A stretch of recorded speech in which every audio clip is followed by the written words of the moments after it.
MalCops is filmed on location as it happens with the men and women of IT law enforcement.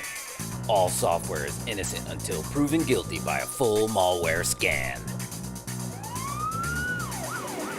It's Monday night. Typically a pretty slow night for us, but you never know. Things can get pretty hairy out here pretty quickly. We had a call just a couple minutes ago out about a potential 808. That suspected adware. Yeah, sounds like they're getting some pop-ups. We work this beat 24/7, 365. IT never takes a break. All it takes is one simple click, and your day's ruined. It's over. Here's what I got for you, sweetheart, okay? There's a picture of Miley twerking, okay? With Bieber cheering her on while they're both smoking tobacco. He's smoking a doobie, and then he's cheering her on. While you're trying to work, your laptop is probably infected. But here's what I'll do for you, honey. This is what I'm gonna do. I will scan that for free. Sir. Oh, what? I'm gonna need you to step Whoa, what did I do? I need you to step No, away from I'm that, sir. whitelisted in this I need you to, state. come on, sir. Come here, come sir. on. Come here, sir. Sir, come here, sir. All right, man, do you want to tell me what happened here? I was opening my email and I saw in the subject line that I got an email that said I love you, and it was this guy that I haven't talked to in like 5 years. And then I realized some stuff might have gone down. You're a little clogged up. You know what? I got some pills here. Rectangle dysfunction affects you and the ones you love. You need to calm down with hot singles in your area tonight. If you just give me your zip code and the last 4 of your social, I can have you hooked up tonight. Sarge, hey Sarge, we got a worm. Oh no, that looks like a bad one. You might need to call in backup. Dispatch, this is Unit SW. We got a worm on scene, need backup immediately. She's got data, let's get her.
We got worms. We got worms, y'all. Smallpox was a throwback. Are we coming through the internet? We are interwebs in. Hear us on the tubes. Hear us on the tubes, which is tough because we've been warring with algorithms all good. JJ confirmed audio good. We've been battling with algorithms across all platforms lately. So you never know when we're gonna become silenced, and then we're gonna need a champion to become the voice of the voiceless. Never ever pick a fight with an algorithm. No. Yeah. You know how they say you can't fight City Hall? Yeah. You can't fight algorithm. You can fight algorithm. Algorithm's gonna get you. You know, algorithm was like the villain of that last Christopher Nolan movie. Isn't that crazy? Oh, that's It was just right. an algorithm. That was the main. Yeah, that was the heel. That was the main heel. Yeah, you're right. Remember when we did the video for the the roller girls, the roller derby girls? That was a good one. Yeah, and they were talking about they wanted some technical heel names for some of their villain skaters, and one of the girls suggested Olga Rhythm. Olga Rhythm, yeah. Olga Rhythm. I do remember that. That made the cut. Yeah. God, remember when you were thrown from a horse? Thrown from a horse, falling sideways on a banked track, got put through a table, and that was all not wrestling related. That was your IT job. You got thrown from a horse for your IT job. Yeah, for your IT job. Insane. I need to get endorsed on LinkedIn for that. And I remember you were bleeding. You just kept going. Yeah. You did the outro and everything. Right. That was amazing. Yeah, because the outro was just like his arm's already bleeding. Yeah. Luckily, we didn't have somebody scrolling us. Isn't there a website that just trolls movies for continuity errors? I'm sure. That's pretty much what the internet is now. People just trolling for continuity errors or whatever you post. I think real life IRL, are we having any continuity errors? The Mandela effect is in full effect. It's happening like more and more. And it has everything to do with it. There we are. The ascension into 5D. But the good news about 5D is you won't need glasses. What's 5D? 5D, traveling up to the fifth dimension. Yeah. The only way you can access it is through a heightened consciousness. So you're not going anywhere, but your consciousness is. Is that like glasses? Yeah, Is there no glasses. glasses. Red. It's the equivalent of like 3D would be what 3D was on WPIX at 11 p.m. when you had to go to 7-Eleven and get those glasses that were one red and one blue. Yeah, and they'd always play that Three Stooges 3D short before it. Yeah, exactly. Curly with the oil can. Where we're going, we won't need eyes to see. That is accurate, yeah, because your eyes will deceive you. Don't trust them. What's up, JJ? What's up, JJ? Did you, do you remember, this is a movie we need to do a review on. This was the first time 3D was going to have a big wave of acceptance of like, yeah, let's do this. And the movie was literally called Coming At You.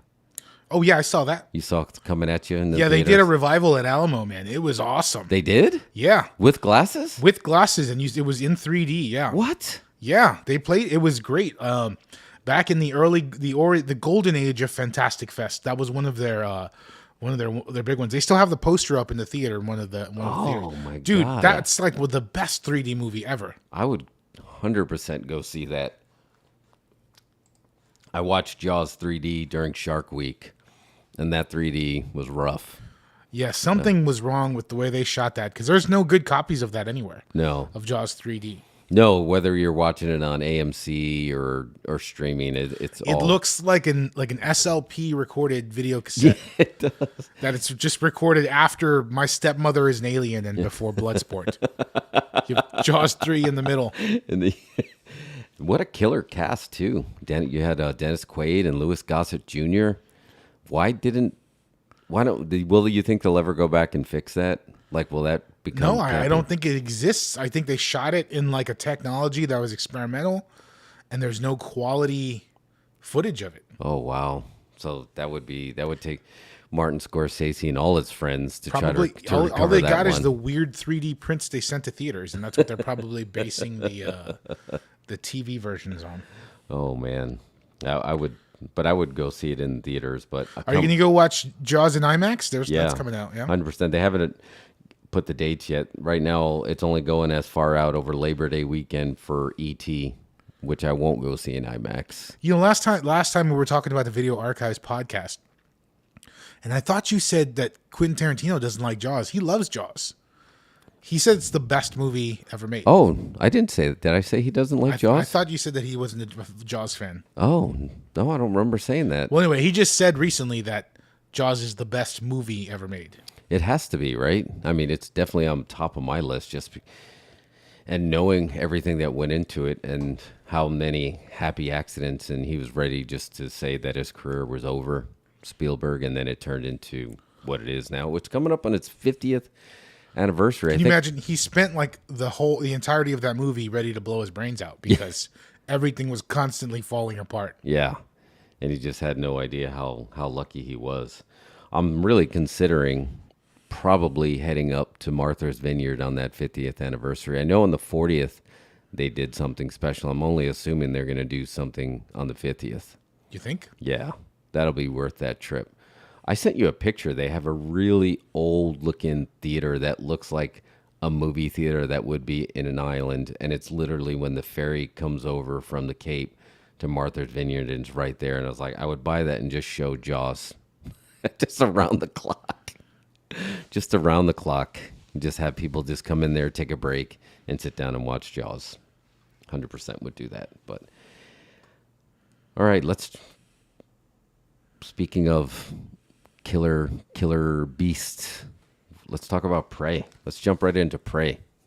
What did you? Because you're Prey, the new movie the new movie. on Hulu, the new film in the Predator franchise. Yes. Would you consider this their attempt of resetting that franchise in a way? Well, I told you this over the texted you. I think this movie coins a new category. Oh yes. This is not a prequel or reboot. This is a prequel boot. Prequel. It has to be, right? Because they're starting all over. Well, they're not starting all over, are they? That's Well, the no, thing. I mean in the continuity of the film, they went back to what was it, 1719. Right, but you know that ties into Predator 2, right? With the gun, right? The gun, the yeah. Frenchman's gun. Yeah, so it kind of loops it back around and ties it back to the Frenchman's gun, which we see in Predator 2. I'm all for when they do stuff like that. That even if some of the sequels they like didn't work, acknowledging them. Although, would you consider Predator 2 not working? I remember liking it. Predator 2 is fine. I remember liking it. I got no heat with Predator 2. It's definitely I do have one issue with Predator 2. There's way too many curse words in that movie. Oh, It's got a disproportionate amount of curse words. Like, it's definitely rated R, but at some point you've got to say, are we saying the F word too much? Yeah. Like, I think they topped Scarface with that movie. Really? That's a big one too, right? Yeah. Isn't Scarface in the Guinness Book? You ever seen the TV edit of Scarface with all the F-bombs cut out? Yeah, what's the word It's they like use? 30 minutes.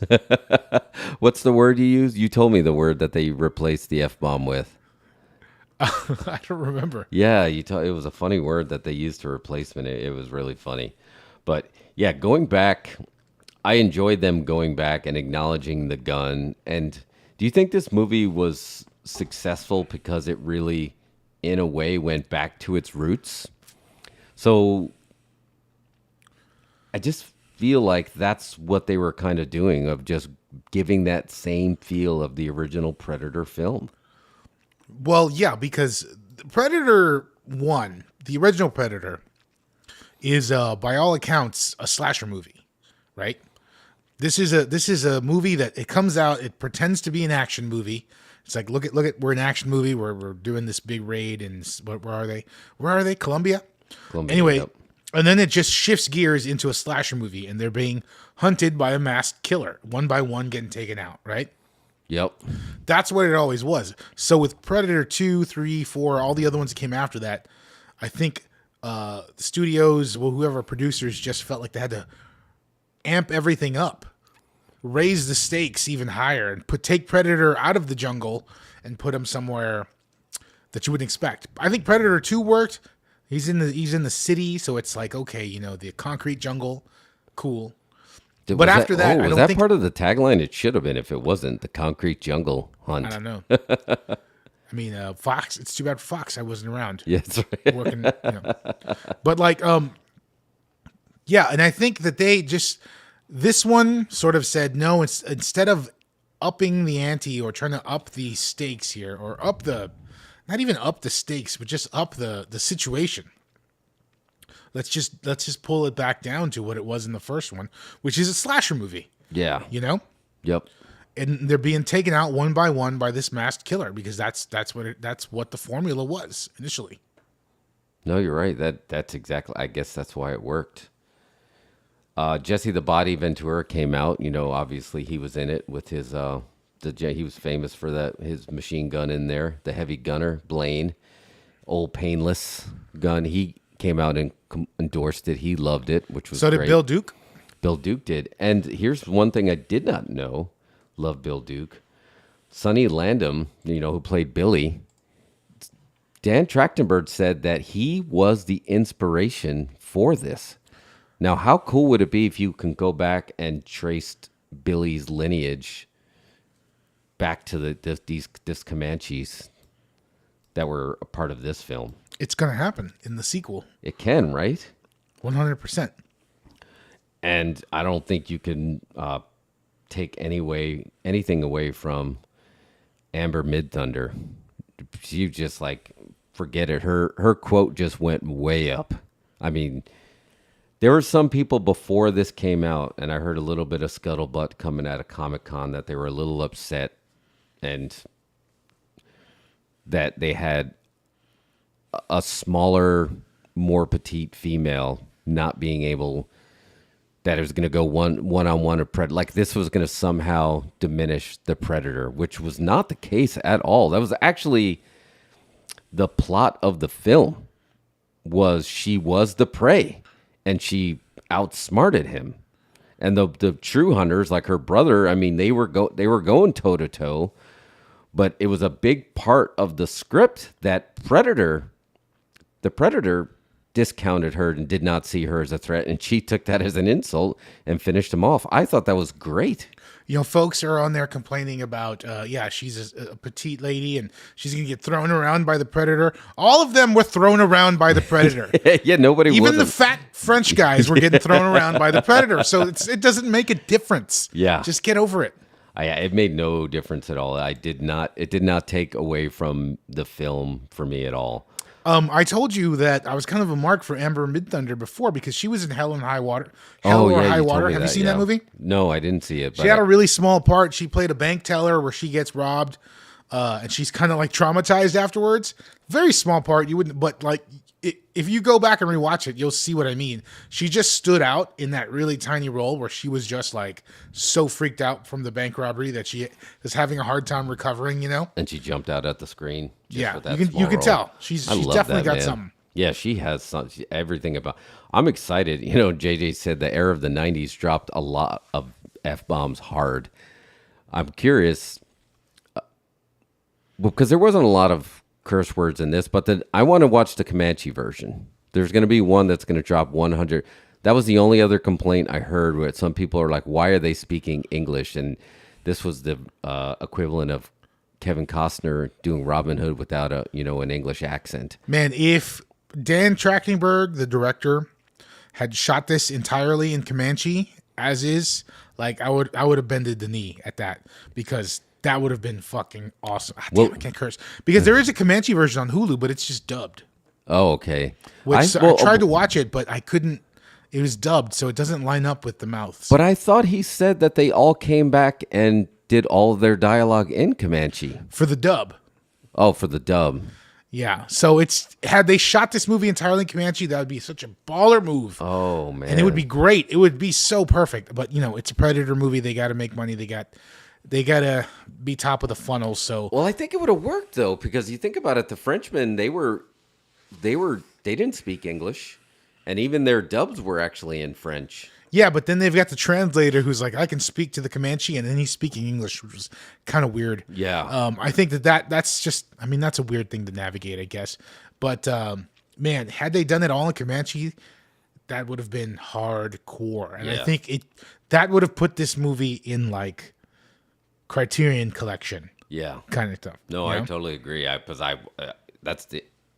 wanted to instantly see it like that. And I think this audiences in 2022, for as bad as some of them are, when they got TikTok brain, they are savvy enough with watching, with anime being as big as it are. People are used to subbed and dubbed. That's not something that really throws people off. So if you would have just decided to shoot it in Comanche and then went with the subtitles, I think people would have been okay with it. I think it would have, like you said, I don't think it would have hurt that many people, but maybe I'm wrong. I don't know. I feel like subtitles puts a lot of people off. Yeah. I feel like you're coming from the lens of being a cinemaphile. It's a lot of folks who just tune in. Like, I think subtitles really put So them they off. played it safe. Well, they did something right? Because isn't this the #1 Hulu film of all time? That's what I heard. So it's unreal. I was a little bit worried, and I did watch it night one because once I saw the hype train started, I was worried I didn't want to get overhyped on it. But here's the question now: like, do you want to go over the plot at all? Should we hit the plot before we start figuring out what's next? Sure, hit the plot. Give them the plot breakdown. Yeah, so we had 1719. You had Naru, the young Comanche woman trained as a healer, dreams of becoming a great hunter. And at the same time, you saw a Predator ship arrive. And you got the feeling that this was this Predator's version of the Great Hunt. Like, you had to go prove your predatorness. And if you read, I don't know if you've read any of the comics, there's some good YouTube breaks down on the comics. That species is all about respect and the hunt. And we saw that in Predator 2, you know, the way they treated, you know, with the gun and handing him the weapon. But you have to go earn your stripes. So she was trying to earn her stripes, but the tribe was against her at the same time. He just, assuming it's a he, got dropped off to earn his stripes. And he worked his way up the food chain. Started with the rattlesnake, then he was looking at the wolf. He was slowly looking to see who's the top of the food chain because I need the biggest challenge. Are we to assume that this is the first Predator on Earth? That's what the assumption is, that this was the first time Predator came to Earth. Because what else how much further could they go back and it'd be viable? I mean, they could go back into the BC caveman era and make a film, but then it would come off very similar, right? What about like King Arthur or something versus a Predator? Now that's, you know, what's coming next. That is the big, like, where in the world are they going to go now? What time period? I've heard the King Arthur. I've heard the Viking era. They're going to have to choose wisely because I think now, as great as this was, they're going to run into the same problem that the original Predator ran into, and they're going to run into the same problem that I think Jurassic Park and Jurassic World ran into. Jurassic Park and Jurassic World were both great films, and then you didn't know where to go when you had to take them outside the park. Is Prey and Predator going to run into that when you don't know what to do when you need to take them outside the jungle? Vikings versus Predator would be insane. Yeah, so they can't go too far, so they are going to have to go. And I think you need to keep it very primal. And yeah, Vikings, I think, is the way to go. Berserkers versus Predators, because they had some breed of Predators that were basically, they were kicked out of the tribe, and they became like Berserker Predators. So I think that would be great to see Berserker versus Berserker.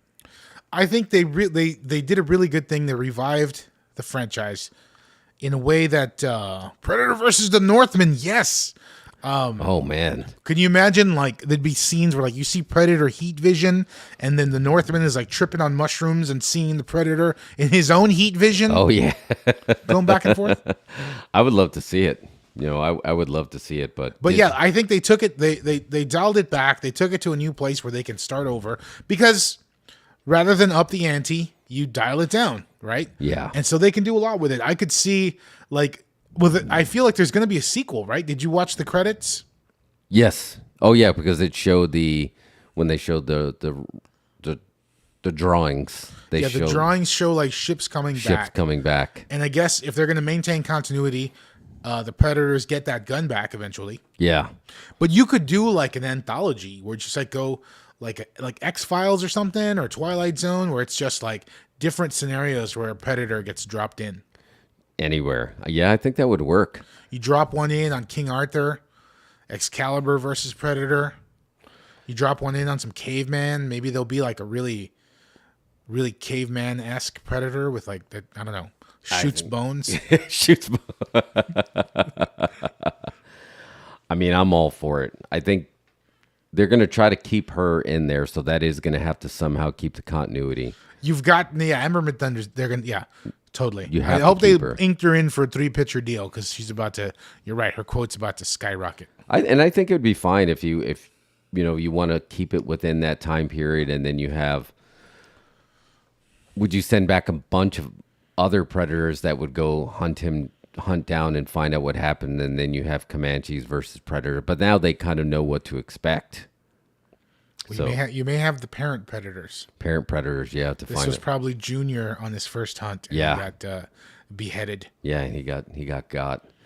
So, and you're right. The pistol, they do have to keep that into the continuity there. So it's if that's what they're choosing to do, they want to maintain continuity. They threw that pistol in for a reason. Yes. Well, Dan Trachtenberg, he's, again, his quote also just went up now too, because he kind of, everybody liked Cloverfield, but then when his version of Cloverfield, when it was a secret, I feel like that was another. Is he becoming what Rock was to franchise when Rock was franchised Viagra for a while? Is that what Trachtenberg is becoming? His gimmick is he makes movies in secret. He's borrowing a little bit from what's his name? Jim Abrams. What's the name of the dude? Oh, J.J. Abrams? J.J. Abrams. Yeah. Yeah, he might be doing that. So he also, Trachtenberg, besides 10 Cloverfield Lane, he did the episode play test on Black Mirror, and he also did one of the episodes of The Boys. So this guy's... He did the pilot. Was that the pilot? He did the pilot, which is impressive because the pilot usually sets the style tone for the rest of the season. Yeah. So I'm all for it. Kevin Smith also credits him as the first person who introduced him into podcasting. Really? He said he explained to him what a podcast was. Yeah, I did not know that. That's deep. We have to remind me. Let's talk about Kevin Smith because there's something we do have to talk about him besides him coming to town. But I think this movie did get a lot of respect too, just because you can tell he probably, honestly, he wanted to shoot in Comanche and didn't, but he did stick with, so they had Ember Mid-Thunder, they had Dakota Beavers. I think they really did Stormy Kip. I think they really did respect the Native American POV in this film. Like, it didn't come off as cheesy, campy, or stereotypical. Other than just, like you said, it was strange that they were shooting in English. But I feel like they were very respectful of it. Yeah, they did. And they did the best they could do. Like I said, had they shot it in Comanche, I just think that would have been a baller move. And this movie would have been like an art piece. Because it's really well done. Yeah, I agree. So congrats, Disney. You snuck one in on Hulu. And it wasn't even... it was strange. Way to go. Give Disney some applause. Yeah. Disney deserves a break every once in a while. They deserve to get over. For all the heat that they get for this, when they drop the ball, we let them know. So let's know when they caught the ball. Because our international friends are like, oh, if you haven't seen Prey, you got to check it out on Disney Plus. And then you remember, oh, they don't get it on Hulu there. They actually get it on Disney Plus. So what's next? Is Hulu going to become the platform to relaunch franchises that might be a little bit too risky to do in theaters? Is Alien next? That's the rumor, that they're going to do something like this with Alien. I think they're doing an Alien show. Yeah, that's going to be on Hulu. It'll be a big deal because they've actually, in the history of Alien, they've never shown a xenomorph on Earth, even though that was promised several times. There's never been a xenomorph on Earth in any Alien film. So I think they're planning to do that, which will be a big deal. And it is ironic too. Yeah, that would be a huge deal. But Alien, the franchise, ran into the same problem that Predator did. Like, what else do you do? Were you a fan of Prometheus? That was the secret Alien prequel boot. I mean, I liked it for the most part. I guess what I didn't like about that whole after the fact kind of Alien movies, which I guess you could call it the new Ridley Scott movies. Yeah. I don't know. Instead of being a continuation, they became a prequel trilogy kind of a build. I didn't like. I would have rather seen the continuation. Yeah. You seen Alien 3? There's like a rogue cut out there that exists. It's just like a work print cut because apparently that movie got chopped to pieces. I think you told me about that, and it's supposed to be great. Allegedly, but anyway, I think hopefully this show, whatever it is, I think it'd be the smart move to just sequel boot out of the subsequent 3 movies and just start somewhere after Aliens. Yeah. Yeah, I think that's the way to go. Podcasts in the house. Podcat. Because, probably if there's someday we'll do a whole segment on this, a whole spot, if you will. The top 10 most disappointing movies of all time that you were so hyped for and they just failed. And Alien versus Predator has to be on that list. Yeah. Alien vs. Predator was hot garbage. I didn't mind the second one, though. The second one, I kind of liked the second one. I don't even remember watching it. Wasn't it called like Requiem or something? Yeah, to me, that one felt more like an Alien vs. Predator movie. They were just like fighting at different locations. Like aliens fighting Predator at the mall, in a sewer. That one felt more like an Aliens versus Predator movie. The first one kind of felt like it was trying to be too much of a Indiana Jones kind of a adventure movie. And I mean, I liked Freddy versus Jason, but it could have been way better. And I think that's when everyone was like, "Oh, let's try this." And that's when Batman versus Superman was just a gleam in WB's eyes. But then you had all these, what are the other verses you can have? And we had Alien versus Predator, and another one that never came to fruition was RoboCop versus Terminator. There's a comic. There's a comic about it, right? The comic's pretty good, but it never made it to film. So I hope, I would love. I mean, I don't have any heat with Hulu. Usually, there's not something that's on there constantly, but there's always something like, oh, I got to jump on Hulu to watch it, and it usually turns out to be worth it. And they also have a lot of your sort of like middle of the road broadcast channel shows. Yeah, like Austin 911. Have you seen the Austin 911? No, I have It's pretty cool. There's one. It's got Rob Lowe, and it's 911 in Austin. Really? Yeah, and then they had last season. They had a few episodes of when the freeze happened. Really? Yeah, they did. They did a freeze episode. There was a whole storyline, like a 3-episode arc. Oh wow, I did not know. What's kitty? Podcat? You want to come on camera? Do you have anything would you like to plug today? I don't even know, to be honest, what Hulu costs. It's $6.99 with ads. With ads. I think $12.99 without ads. I'm one of the ones that I get it with like Spotify or something. So you have ads? I do have ads. Yeah, that's the worst. Yeah, that's the only bad part is there's ads. But wait, so did you have to watch ads during Prey? No, I think certain movies do not have ads. But like when you watch one of their shows, you're damn sure going to be watching some ads. I think when I watched Only Murders in the Building, that had ads. And that was a little frustrating. There she goes. Let Podcat do her thing for a little bit. What's up, Lee? What's up, Lee? Is Disney still a few dollars add-on? I don't... Yeah, because didn't they have their bundle? I did not do the bundle where you can get like Disney Plus, ESPN Plus, and Hulu in like one big bundle. I don't know if they're still doing that or not. I need to actually go back and research that because I end up usually getting ESPN separately, but I don't even know what the bundle is. But I feel like if Spotify wants to give me Hulu, I'm just going to take it. But if they start upping their game, because that was the rumor for a while too, right? Disney Plus was going to keep their stuff PG and anything that was rated R was going to go to Hulu. And then I was like, wait, are they going to make Hulu like a restricted chiclet underneath Disney Plus, or well, I think they're gonna add age restrictions to your profile, and then it'll feed you whatever shows to your profile.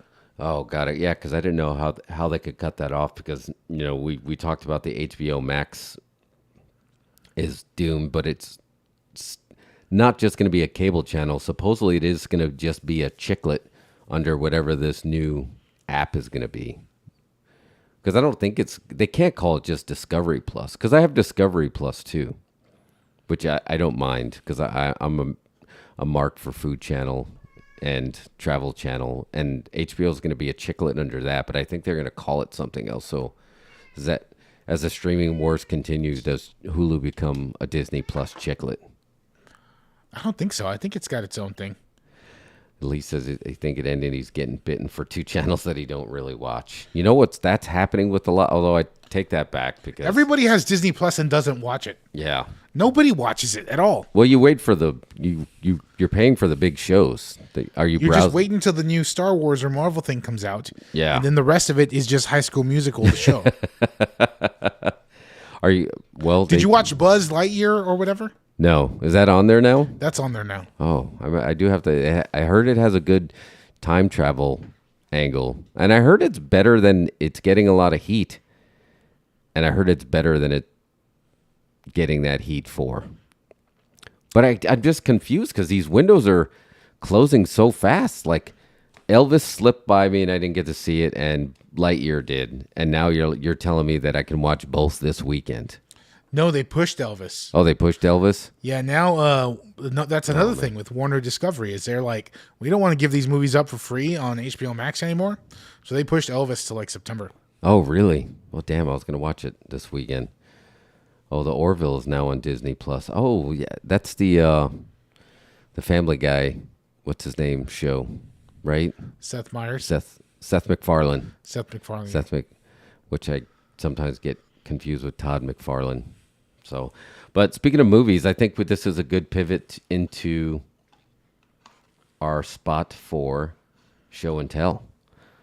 You want to do some show and tell? Yeah, what's the show and tell again? So show and tell, if you watched our show last week and we were talking about the Video Archives podcast, the Quentin Tarantino, Roger Avery podcast, the Video Store, come to life in your ears with their new podcast, which is great.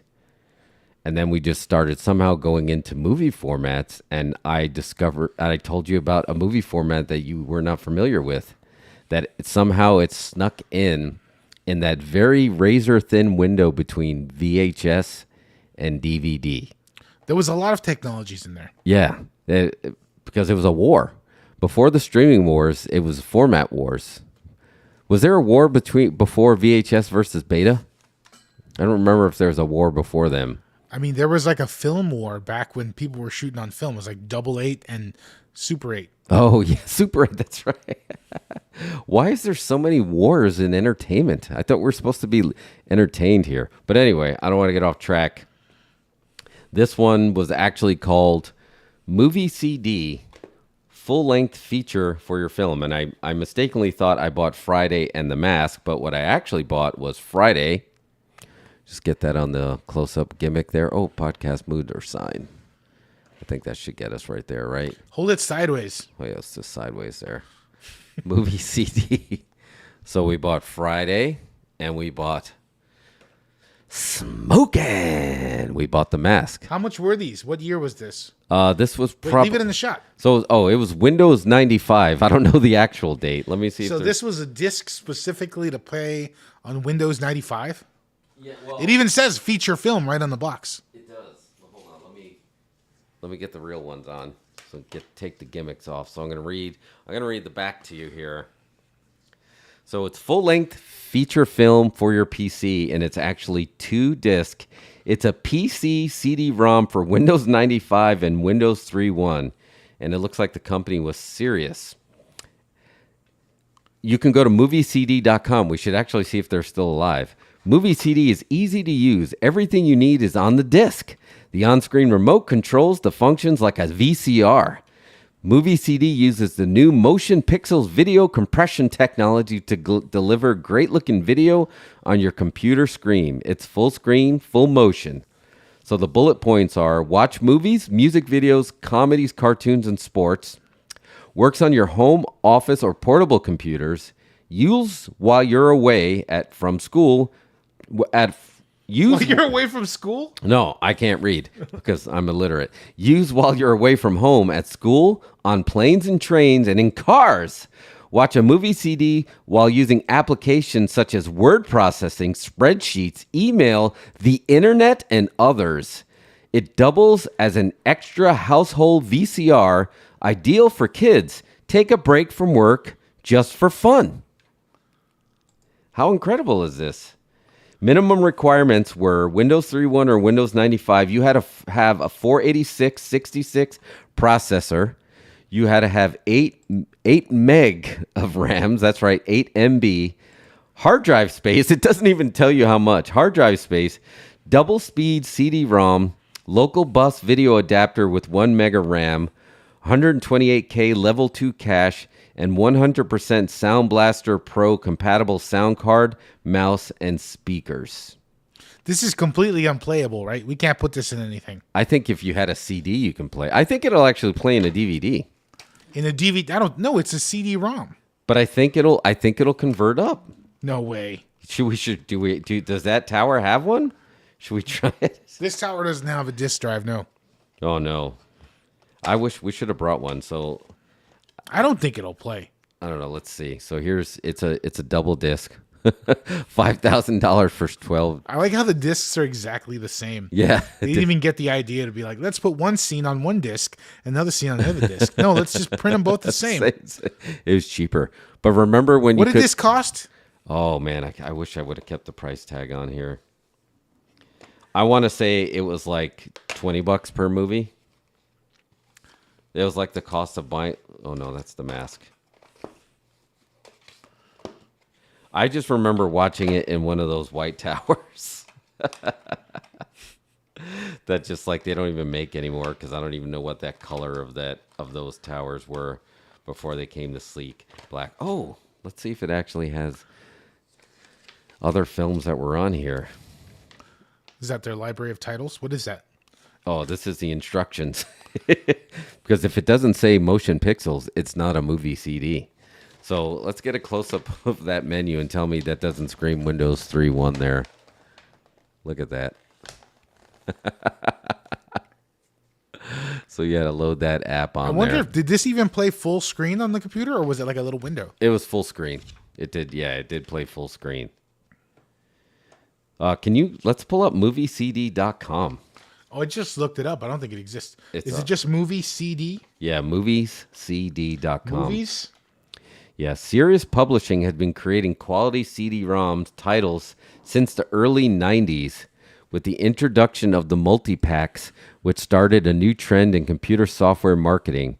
Our best-selling 5 feet 10-pack brand of MultiQuest offers a wide variety of full-version titles at tremendous savings to consumers. I don't think they made it. Treasure Quest. Nope, they didn't make it. Sad. They were out of Scottsdale, Arizona. Where all movies are made. Yeah. So yeah, I guess the next goal is to find a CD-ROM to see if this even plays, because that's not even default anymore.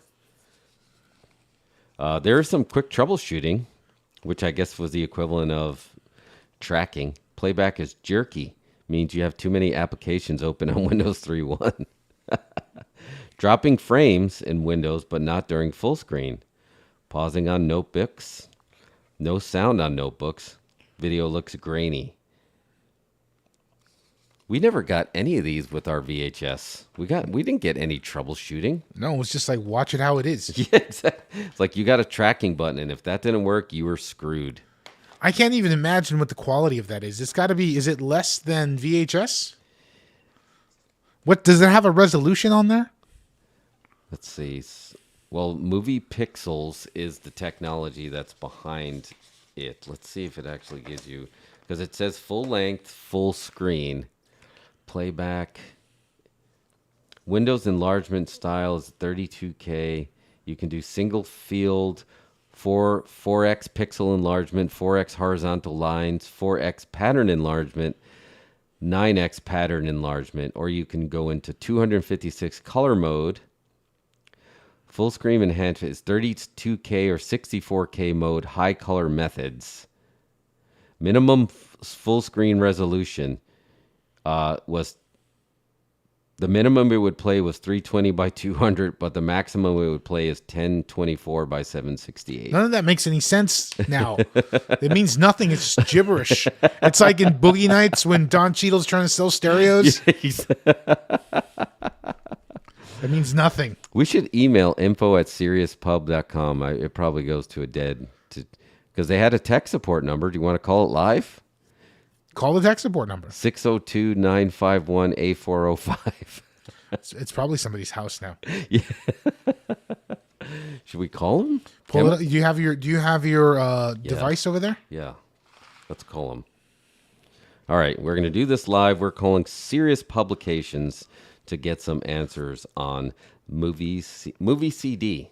Just put it on speaker and hold it next to the mic, and I think we'll get it all. All right. It was a terrible name. That's why it didn't help, because DVDs, like the guy, even when I bought them, I remember I told you the guy was trying to talk me out of it. He's like, DVDs are out. Just wait. It's like, don't. I was like, I want this now. I can watch this on my computer. I want to see The Mask on Friday tonight. All right, here we go. 1-6. We don't even have to use a gimmick number, because call them at home if you'd like. 1-602-951-8405. 405 speaker. Here we go. The number you've dialed is not in service. Please check the number and dial again. Or dial 611 for customer assistance. Message DE204DE53. 611 611. for customer assistance. But that was for, isn't that the T-Mobile customer assistance? Oh, is that T-Mobile? Yeah, I don't think know. that's the T-Mobile customer assistance. Oh, what a bummer, man. That would have been good if someone's there. Just like someone's in there is like, please kill me. I've been trapped in here. Maybe we'd unlock a movie genie. He had a library of like 9 movies to watch for the last 30 years. There was not many titles that were on there for sure, but I went with the 2 hottest films that you can buy in 1998 at a mall in Tampa, Florida. Yeah, so these were purchased in 98 because Windows 95 was still the shit. So anyway, that's movies CD. Boom. Do you have any of your beta left? No, I don't have any betas left. No. I've got laser discs. Oh, They're still glued together. They haven't come apart. so you got the laser rot, right? Which we learned from that podcast, which I didn't know. Well, that you got was a beta thing. player? No, I do have. I told you I have 2 VHS left. I repaired one and gave it as a gift. And then the second one, my last one that I kept, was one of the ones that's built into the TV. And I haven't tested it to see how it plays. And I have a few of those. Remember when Disney was doing that thing and it was there's a good documentary on YouTube about it when they were basically forcing people like, buy these because they're coming out of the vault. But once we're done, we're done. And they're going back into the vault forever. Yeah. Like that gimmick. That pissed me off, that gimmick, so much. It's like, why would you want to hide a movie? And like never, because this is at the point now, you're old enough that you remember, do you remember re-releases? That was the only way you can watch movies again, was re-released in theaters. That was like a normal thing. I also remember taping stuff off the TV and with the commercials. Oh, yeah. That was a way you could watch the movie again later. Did you have the button and it was just one button to hit pause? You only had the pause button because they knew eventually you're going to be recording TV? Yeah, one of our older models had the pause button. It was just one button with a cable and then you had to press pause. Because that was baller, right? Because it's just like my parents would come home and it's like, did you record it? It's like, yeah. Does it have commercials? Like, no, I paused them all. They're like, yes, champion. But you're like, oh, no, I forgot. I just let it run. They're like, damn it. I had an failed awesome us as a version of child. Flash Gordon that I taped off the TV that was just perfectly timed. Oh, really? Oh, man, that would have been so good. I remember, I think I talked about this on the first movie I ever recorded on VCR was The Day After, the nuclear Holocaust movie. Because at then it was kind of a new thing. You're like, wait, they're showing a new movie that was not in theaters. It's going to just be on TV for the first time. Two nights of the movie. It was 2 nights. And I was just like, oh, man. So I had to record that. Because I didn't know for the longest time growing up that Salem's Lot was a TV movie, and I did not know it. Like, I just always assumed, because by the time I watched Salem's Lot for the first time, it was on VHS. It was the first time I watched it. But then I was thinking, all of Spielberg's movies for a while, well, not all of them, it was like 1990, and that was a 2-night event on theaters with Judge Harry T. Stone and John Ritter. And Tim Curry is... And Tim Curry, Pennywise, yeah. Right? So... What's going to be next? Like, what's next for movie technology? Like, streaming is there, but I feel like streaming is having a little bit of blowback because obviously not only are people like, hey, wait a minute, you told me to cut the cable, but now I got to buy 12 apps. I wish there was a place where we can get all of our apps in one place and pay you just a monthly fee so I can just change apps. I just want one app to get everything. But the other blowback is apparently if you buy like a film, like on iTunes or something, the fine print is that you don't technically own the film. Did you know that? Yeah, I've heard that, but I'm a big purchaser on Amazon of films. I'll buy a movie just to have it in my library to watch anytime, and they've never taken a movie away. No, I don't feel like they necessarily would. Like, there's still iTunes songs that I purchased that obviously that you're never going to listen to anymore, but they're still in the library if you found a way to, still pull those MP3s up. But I don't think they're going to take it away. Do you use Movies Anywhere? No, I just Movies I just get them on Anywhere Amazon. is fantastic. That's going to be our social media. I'm going to go in here. I'm going to pull it up because this app is a free app, by the way, which is incredible. But Movies Anywhere, I guess they're selling your data, right? I'm the product. But you take all the places that you purchase films and you can watch them all in one place. Continue with your email. Yo, I guess I should log in. Oh, it logged me out. But anyway, so what you do is like you go in here and you tie your Amazon library, your Apple library, your Google library, any place that you ever, Voodoo is another one. You tie your library. Because remember Ultraviolet and how that went under? Wasn't that just a fancy download? Yeah. Was that a fancy disc?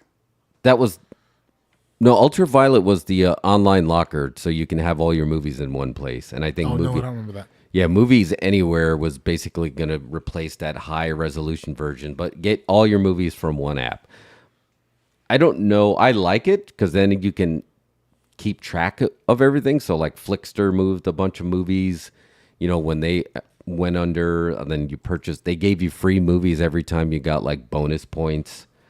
But I think that's the way to go, right? You're going to want to have all your stuff in one place. But most people, it doesn't matter because you do have all your stuff in one place because whether it's a Chromecast or your Apple TV or a Fire Stick, they have all the apps that you need on there anyway, right? Most folks got to just commit to one system, and even if for purchasing, it's like you're either an iTunes guy or an Amazon guy, Yeah. And that's where you just use one of those purchase options.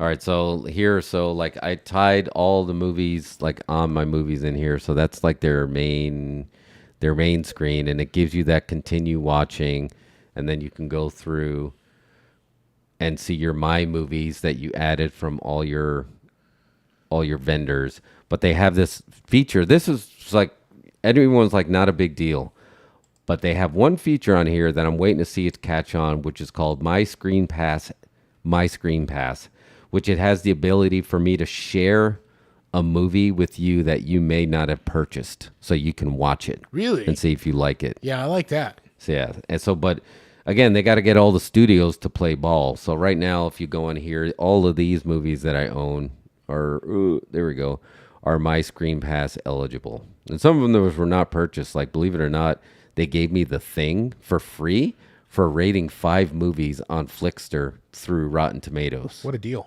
Yeah, it was totally worth it. Share a friend an email? Sure, we're going to give you Diary of a Wimpy Kid. I've never seen it. Yeah, so I can actually give you this Screen Pass. I can share this with you. So to say Screen Pass, I'd click on that, and if you had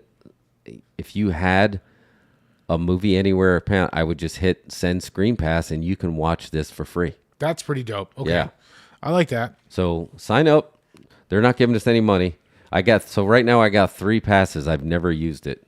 So if you hit me up, Lee, sign up. It's worth it. Movies Anywhere is free. And actually, believe it or not, I know you're not going to believe this, but it started from a corporation. So Disney is the one that originally started this because they had Disney Anywhere. So all your Disney movies in one place, and eventually we need to do this. Also, you're sure they're not a sponsor. So yeah, I'm gonna tag them in and see if we can make them a sponsor in here. So no one else is pitching this. I've never heard of it. Why not? Yeah. So if you are interested, I can share with you Krampus, The New Mutants, Joker, Fast Times at Ridgemont High, The Justice League, not the Justice League. What do you think about Bang Energy drinks? Well, wait till you see what we did with a thong and Bang Energy drinks. Aquaman, Green Room, Matrix, Split, Solo. Wow. So yeah, Disney is allowing their movies for Screen Pass. Napoleon Dynamite, Ice Age, the Lego Movie. I can do Friday. I'm noticing a pattern. No matter what movie technology is involved, I own Friday. We can go over to the thrift store and get a CD-ROM and play it back. This is so. If anybody is interested, I will highly recommend. If you need a Screen Pass for the original Clash of the Titans, it is eligible, and I do own it. So I am willing to share because I care. Kung Fu Panda, some X-Men. Oh, Jaws is Screen Pass eligible. You don't like Man on the Moon, but it's on. Oh, this is a good one that I'd share. I'm dying over here. Dog Day Afternoon. That was another one that they gave me free. That's pretty dope. What's the name of the actor that plays the other guy that's not Al Pacino? Leon, Chris Sarandon. Is that Chris Sarandon? Chris Sarandon. No, that's not the right name. That's not him. Academy Award winner Al Pacino robs a bank to pay for a sex change operation for his lover Leon, Chris Sarandon, based on a true story. And I look at Al Pacino completely different ever since you recommended The Offer, and I watched that. It just like that. It changed everything because now. Did you finish that? Oh yeah, it's awesome. Yeah, dude, you were absolutely right. I couldn't stop. I started. It was the vacation show. I couldn't stop, and I literally finished the last episode as Alaskan Airlines wheels were coming down. I was like, I'm finishing this before I get home, and because I just couldn't stop. But they were all so long. It's not. They were all like an hour and a half. Short binge. And then finally, before we get off the Movies Anywhere gimmick. If you are interested in seeing Speed Racer made by the Wachowski Starship, I will share. Now, do I have to watch it on my phone if you send it to me? No, you can watch it on any device. You can watch it on your stick. You can watch it on the computer. You can watch it anywhere. So it is pretty cool. Let me see if I can. Oh no. Oh, and here's the other thing about Movies Anywhere now. So you can go through your physical library. And you can scan the barcode, and if you prove that you own it and it's eligible, it now becomes part of your movie library. So check that out. Oh, the Blu-ray inserts? Yeah. Oh wow. So you scan the barcode, and if the studio approved it, that you proved you can own it, it's usually you got to pay like $3 to unlock the online version, but 100% worth it. But especially you, I know you got a pretty massive physical collection. But let me see if I can show you. And you can buy movies through them directly. But let me show you the digital retailers on here. So they have, I disconnected Microsoft, but they have Xfinity, Verizon, DirecTV, Apple TV, Prime Video, Vudu, and Google Play and YouTube. So you can watch any of those. If you bought movies from them, you can add them to your online locker. So Lee said, isn't there actual news footage of Dog Day Afternoon on YouTube? Oh, I don't know, but I'm 100% watching that tonight to look for it, to see. Because, yeah, that was one of those movies growing up that, like, that's an adult movie. You're not allowed to watch it, son, and you snuck watch it anyway, and it was great. So, yep, Movies Anywhere, check it out. So you want to take a quick break? Sure, we can take a quick break. All right, let's get a word from our fake sponsors.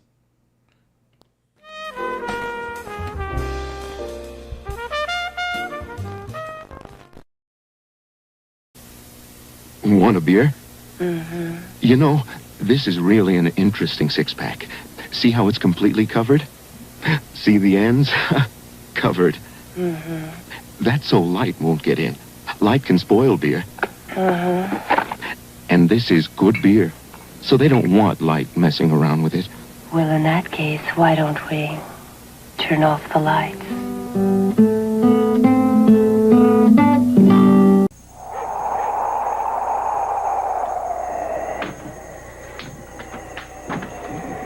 Where are you going? To get a Stroh's. That's about a 200-mile hike through heavy snow. I know. If you think of it, get two. From one beer lover to another's Stroh's. I don't know what to do. What would you do if you were me? America's got this beer. It's called Stroh's Light, and it's fire brewed. You know, it's not like any other beer. So I called the State Department and say, let's make a trade. Our cigars for your Stroh's Light. They say Fidel, you're gonna have to forget about it. It's not the same as other lights. It's Fire Brewed Stroh's light. We're only 90 miles away. We can't even get a decent beer.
So I feel like this is going to be the segment that it's almost going to be like Festivus.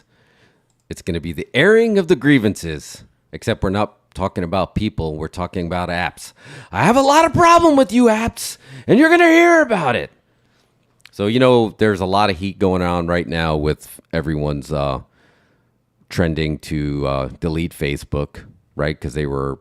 Why do they want to delete Facebook? Because apparently Facebook is ratting people out that are trying to cross state lines to get an abortion. Oh, okay. So they're picking a side. So you have that. Instagram is just desperately trying to become TikTok, and they're burying everybody's photos and wanting you to make reels. So I don't know if you're if you look social at media is like a photo's not enough. I need you to make a film and post it. Yes, exactly. You can't just post a photo, you lazy. So that's getting a lot of heat because TikTok is leading the way, right? China's #1 spying tool. Oh, should I have said that? Anyway, I'm proud of this one. We got a post on TikTok that got removed for adult nudity and sexual activity. And do you want to guess what that post was? Well, I know what it was. I'm not going to guess. I guess you don't have to guess. It was one of the best zombie movies of all time, Return of the Living Dead. It was the cadaver who came to life, and you had the great scene with Clu Gallagher getting jumped by this yellow cadaver. And when the cadaver jumps on Clu, you see some butt crack. So we got... Do you have it on the phone there? We got violation I got the violation, yeah. Why am I... Is it me? I'm in the wrong one. Yeah, there you go. See, you wrong put it on the sticker. spot. I was on the wrong sticker. Sorry. I'm going to... Oh, there we go. There we go. We got removed for sexual nudity content? Yes. I had an awesome comment on this post, by the way. I don't even get on Instagram. Yeah, what did you say? It was something like book us A24. That's right. Attention A24, we want to get booked. I did get a really good reaction shot of Clue, which basically just was our reaction of just like, wait a minute, did we just get banned for zombie crack? So look at that shot. Like that was the photo? No, this was like right after this photo happens in the film is when you see yellow butt crack. So let me see if I got another one. So this is, here's the GIF. Here's the GIF of it. So I cut it off at the end, but right when he rolls there, you see his butt crack. And that's what got us. And that's what we got banned for? Yeah, and that's what we got banned out for. It wasn't our first run-in with TikTok, and something tells us it won't be our last run-in with them. The first one was when I made a GIF of China picking up Terry Runnels when she was a Gold Dust manager, and that was her, and she was just shaking her, but I put the Shake Shake song on there, and it got us for violence. Are you serious? Yeah. So I was like, oh, maybe it's just like because it looks like a girl is shaking the crap out of another girl, but zombie What's butt. policed by an algorithm as well. So Yeah. We're going to get into more about algorithms here shortly, but like it's policed by some algorithm. Just blank. Somehow you fall into a pocket, a violence pocket. So, and here's the thing. I don't know. Remember there was a big thing where this was a China app. We didn't know the T's and C's. Joe Rogan released a video and read the terms and conditions of TikTok online, and it'll make you want to flush your phone down the toilet. Yeah. Oh, it's terrifying. You know, because when they say we need access to your camera and your microphone, you're like, but what if I'm just uploading a video? So I tested it. I turned off access to the camera. I turned off access to the microphone and tried to upload a video that we already made. When you were asking about, can you upload one that's already been edited? And TikTok wouldn't let me. It says you have to give us access to your camera and microphone before you upload a video. You know how many videos of people watching porn that China has right now? Oh, yeah. It's going to turn out to be Westworld, right? They're just going to have this bank of data because it's just information, right?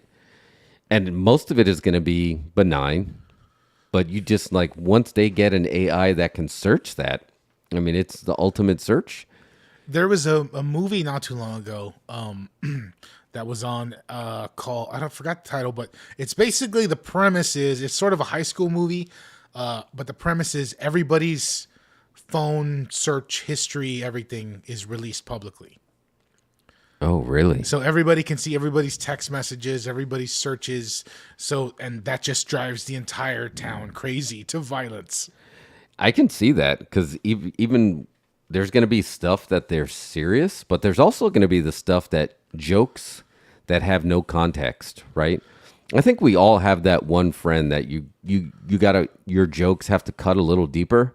You're not going to be able to come with him with that PG-13. You're going to have to hit with that R. Well, just imagine if because people get on social media, they want to see what so-and-so is up to, right? They haven't talked to you in a few years. What if it was just like you can go check on them and you can see everything that's on their phone? Literally what they've been up to. Yeah. That's game over. Because now, again, it was a horror movie. It should be. Because, again, other than the stuff that they're really doing, but then even innocent people with the stuff that's taken out of context, it's just going to be, it would be game over. The algorithms are not ready yet. We're having them doing a lot of stuff, but they're not ready yet. And I think this is a nice segue. This is a nice way of me giving you the office to get into this next spot. Excellent segue.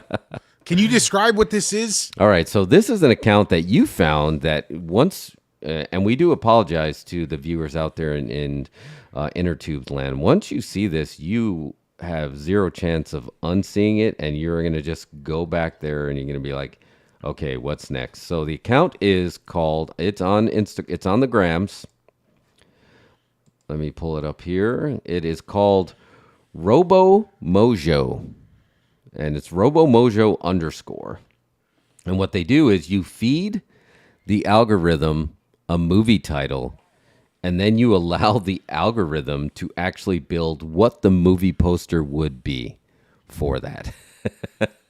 So as you can see, it's going to get a little bit literal in there. And there were some Right. So the new one, like, it was kind of obvious. The Elephant Man, like, okay. I don't know if there's a proper order to do these in or to go through them in. I think you got to start with the Three Amigos, like, just that, because that was. But this is like a computer interpretation of what this movie is, basically, right? Like, do they feed the synopsis into the computer? I don't think they feed the synopsis. I think they literally just feed the title, because they actually do give like the actors and the log line and stuff. I think they've got to give something, because like, I'm going to start with this one. You got to go big first. Okay, let's go. Star Wars, okay? Wait, what is the... This is the AI version of Star Wars. But this is interesting because it's like this is Darth Vader, obviously, and this is Luke down here. He's a little Darth Vader. He's a little Darth Vader. Oh, baby. yeah, So I wonder if they search everything about the movie too, or like there's got to be some of that in there, right? So that's because it looks like the AI is trying to understand Star Wars, and it's like it knows Darth Vader is Luke's father, and it says a long time ago in a galaxy. Although we don't know this in the first Star Wars, so it must search. Star Wars there's got to be something deeper that's in there too. Oh, I didn't. You know, I didn't. Like, I don't. There were so many that I did not go as far back as you did. Because what the hell is Avatar? Did you see the Avatar one? Oh, let me find the Avatar one. It doesn't even make sense. And this is why the AI is not ready. If there's any app in there that's gonna all of a sudden become self-aware, and this is what they're gonna see, we're done. We're toast. There's no way. Why is he driving a car? From the director of Terminator 2 and Titanic. The Avatar's in a car, so why does the AI think I don't know. Avatar would be driving a car, and it's like a Ford Taurus or something? Oh my God, no, it's so freaking funny. Is it because like the Avatar is like a vehicle for your, because Avatar is like a thing that you're operating, you're controlling, right? It's a fake body. Yeah. So maybe because you're like, it's driving the body. Yeah. So you're driving a body. It's something like that. Did you see Bring It On? Yeah. The poster for Bring It On? Yeah. Hold on. And why are their faces like almost human but not fully human? But it doesn't outright understand what a human is. The Bring It On. So Kirsten Dunst, I think she's way hotter than this poster. Bring It On. Made the best moves when it was a couple after Avatar. It was actually the one right after Avatar. Oh, I see it now. Okay, wait, hold on. Now I see it.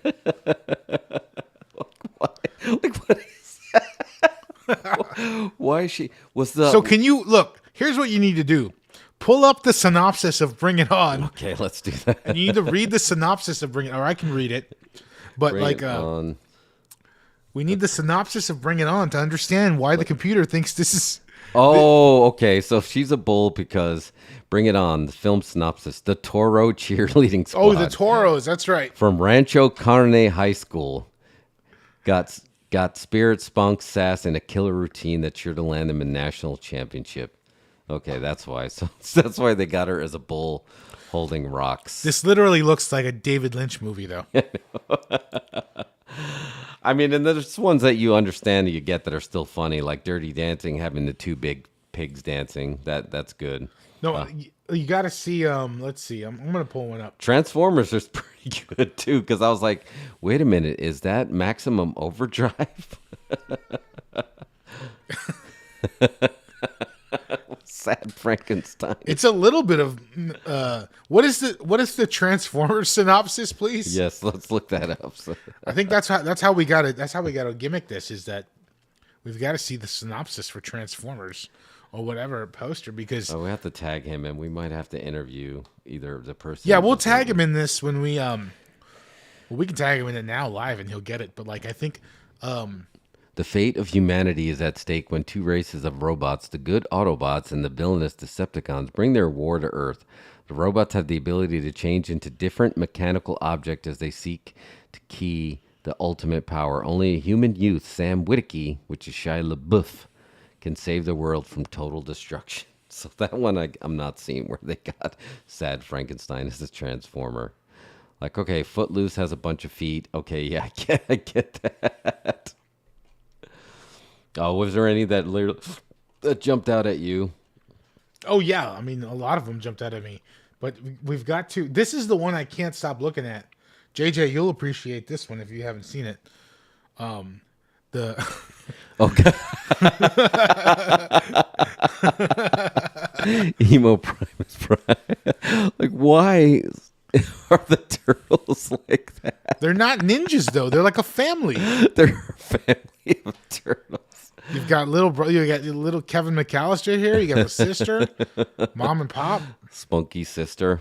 Like this is like a Martin Scorsese movie set in the 70s about a family trying to make it in Brooklyn, immigrant family. That's a perfect Ninja Turtles poster. Oh man, I didn't see this one until just this now. one. Here's this one that it actually gets perfectly right. I think this one's like right on the money. All right, let's see it. And this would actually be a Disney poster. Oh, this time the magic is real.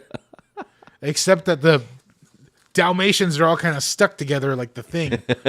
But aside from that, it's pretty good. Because it said this time the magic is real. Oh, did you see the one for the Smurfs in 3D? The Smurfs? The Smurfs in 3D is right after. Yeah, why is this the Smurfs? A couple of old guys. And he's got a shirt with a Smurf on it. What is the interpretation? Like, why adventure doesn't get any bigger? We should pull it. There's got to be the description has to make sense here. Yeah, let's see the Is Smurfs in the dictionary? Smurfs 3D synopsis. Oh, Grandpa Smurf, you're right. Oh, Grandpa Smurf. Evil wizard Gargamel plagued the family. Yep. Okay, so adding only 3 apples. Jonathan Winters was one of the Smurfs. I don't know. Maybe that's why. I think he was Papa Smurf in the early episodes. There's some great ones. They're really hard to pick. This is literally Sophie's Choice, which I'm assuming they have a Sophie's Choice. Didn't they have a Sophie's Choice poster? I don't know if they have a Sophie's Choice. But they had Kramer versus Kramer. Which you sent me this one, and I don't understand what's going on here. Like there has to be an explanation, right? Like what? How did it get to this?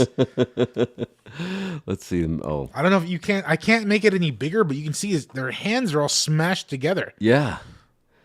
Let's see. Mad Max synopsis. Oh no, that's Fury Road. We need the. I'm assuming we need the Mad Max original synopsis, not Fury Road.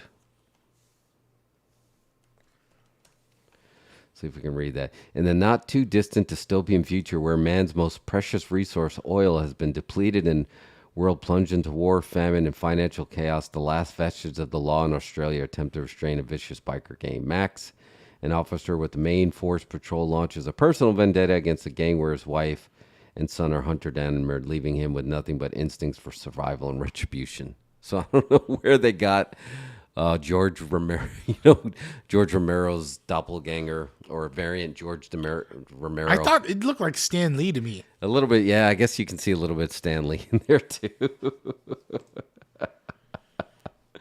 What's going on in Jurassic Park over here? Yeah, Jurassic Park is unreal. An adventure 65 years. The AI thinks it's a park for dinosaurs, not a park with dinosaurs. It's a park for dinosaurs. All right, let's do a couple more. We got to find.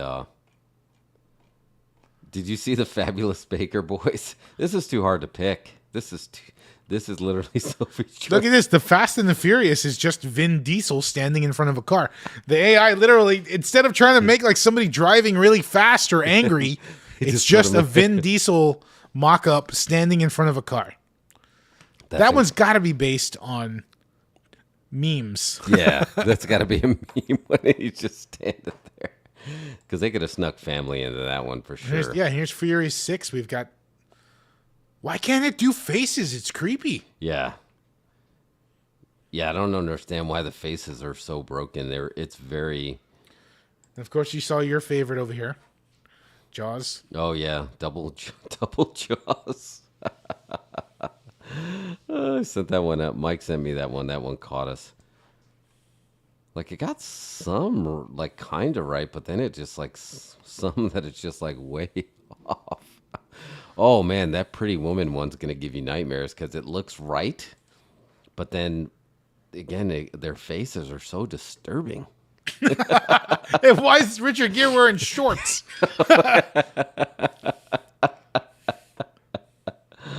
Oh yeah, check. See, like the AI had to have seen the actual VHS box or something to come up with this.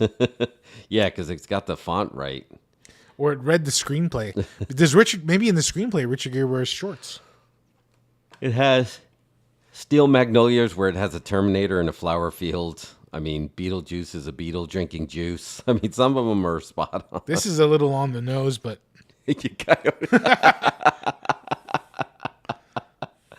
Yeah, there's a lot of them like right on the nose. Spider-Man is a man. That's a spider. Check it out if you haven't seen it. Put over this site again. Yeah. What are they called? RoboMojo. So if you're looking for them on Instagram, it's RoboMojo_. Their website, which I haven't vetted, so it's pop culture reimagined by AI, electric dreams, cultural feedback loop, do androids dream of electric sheep, robomojo.io. So I'm assuming that you can, so if you just go to their site, it just has all those posters there, but could you sell swag on this and not probably confuse the hell out of people? Of these posters, you think?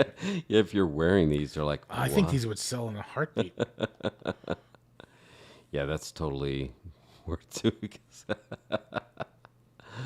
Oh yeah, I can't stop looking at some of them. Three Amigos was still, that's their most recent one, and I don't know why they chose what the AI chose what it chose. Spider-Man. What, Three Amigos you said? Yeah, that's like the... Are they Asian in the script? I don't think so.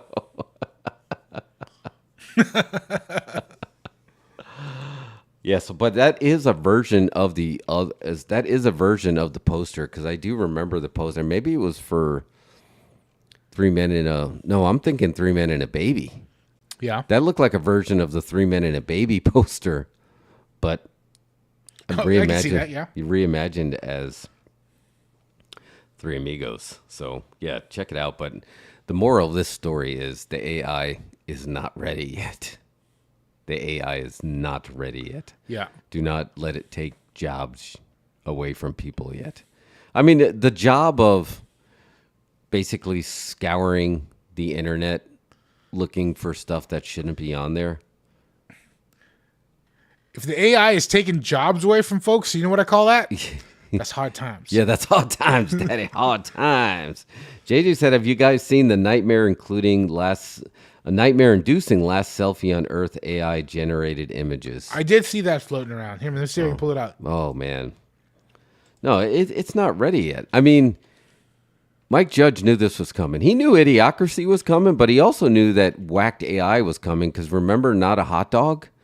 That they sold that app, which basically you take a picture and it was just like hot dog or not a hot dog, and he ended up selling it to Snapchat for weeding out dick pics. That's a brilliant use of technology. Yeah, hot dog, not a hot dog. I think I actually have a snap on that, and it was a real working, functioning app, and it was delightful for a few minutes. I just pulled that photo up. Hold on. See, that's what's scary. So what is it going to be? It's like what the AI think that your last picture that you'll ever take will be? No, it's just an actual... It's like a picture. Hold on. I think it's an actual, like, just piece of art or something like that. Or is it... Does it change for everyone? Hold on, let me pull it up.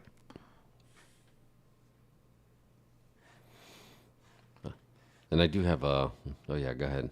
Oh, what the hell? Yeah, AI doesn't know how to make faces yet.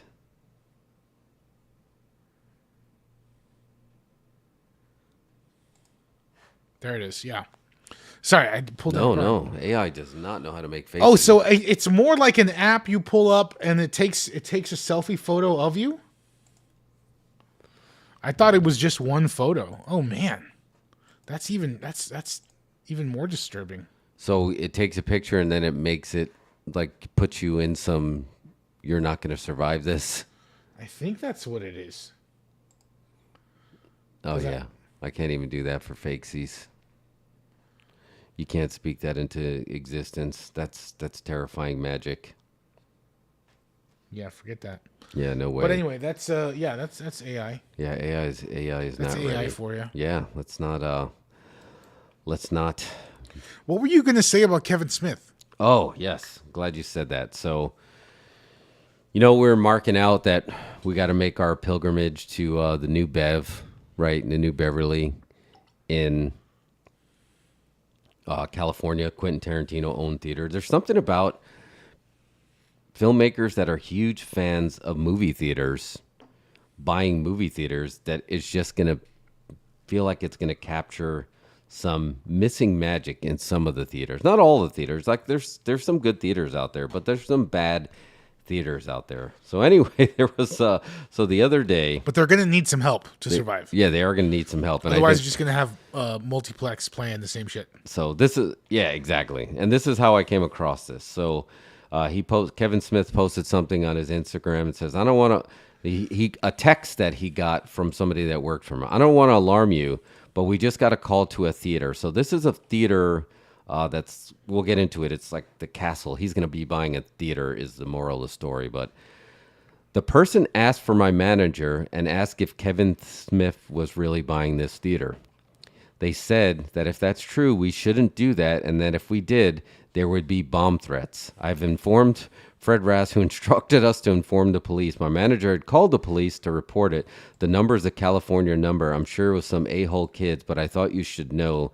I'll keep you updated. That just came in. So it turned out to be that he's not a fan of Kevin Smith movies, and what does a movie do when it doesn't do well?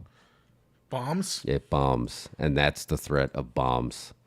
If you play Kevin Smith movies in there, there's going to be bomb threats. Similar to the, did you see the newscast that the guy at Home Depot got arrested because he went into the bathroom at Home Depot and then he said, "Y'all better get out of here. I'm fixing to blow this place up." And he got arrested for a bomb threat until he explained what that meant.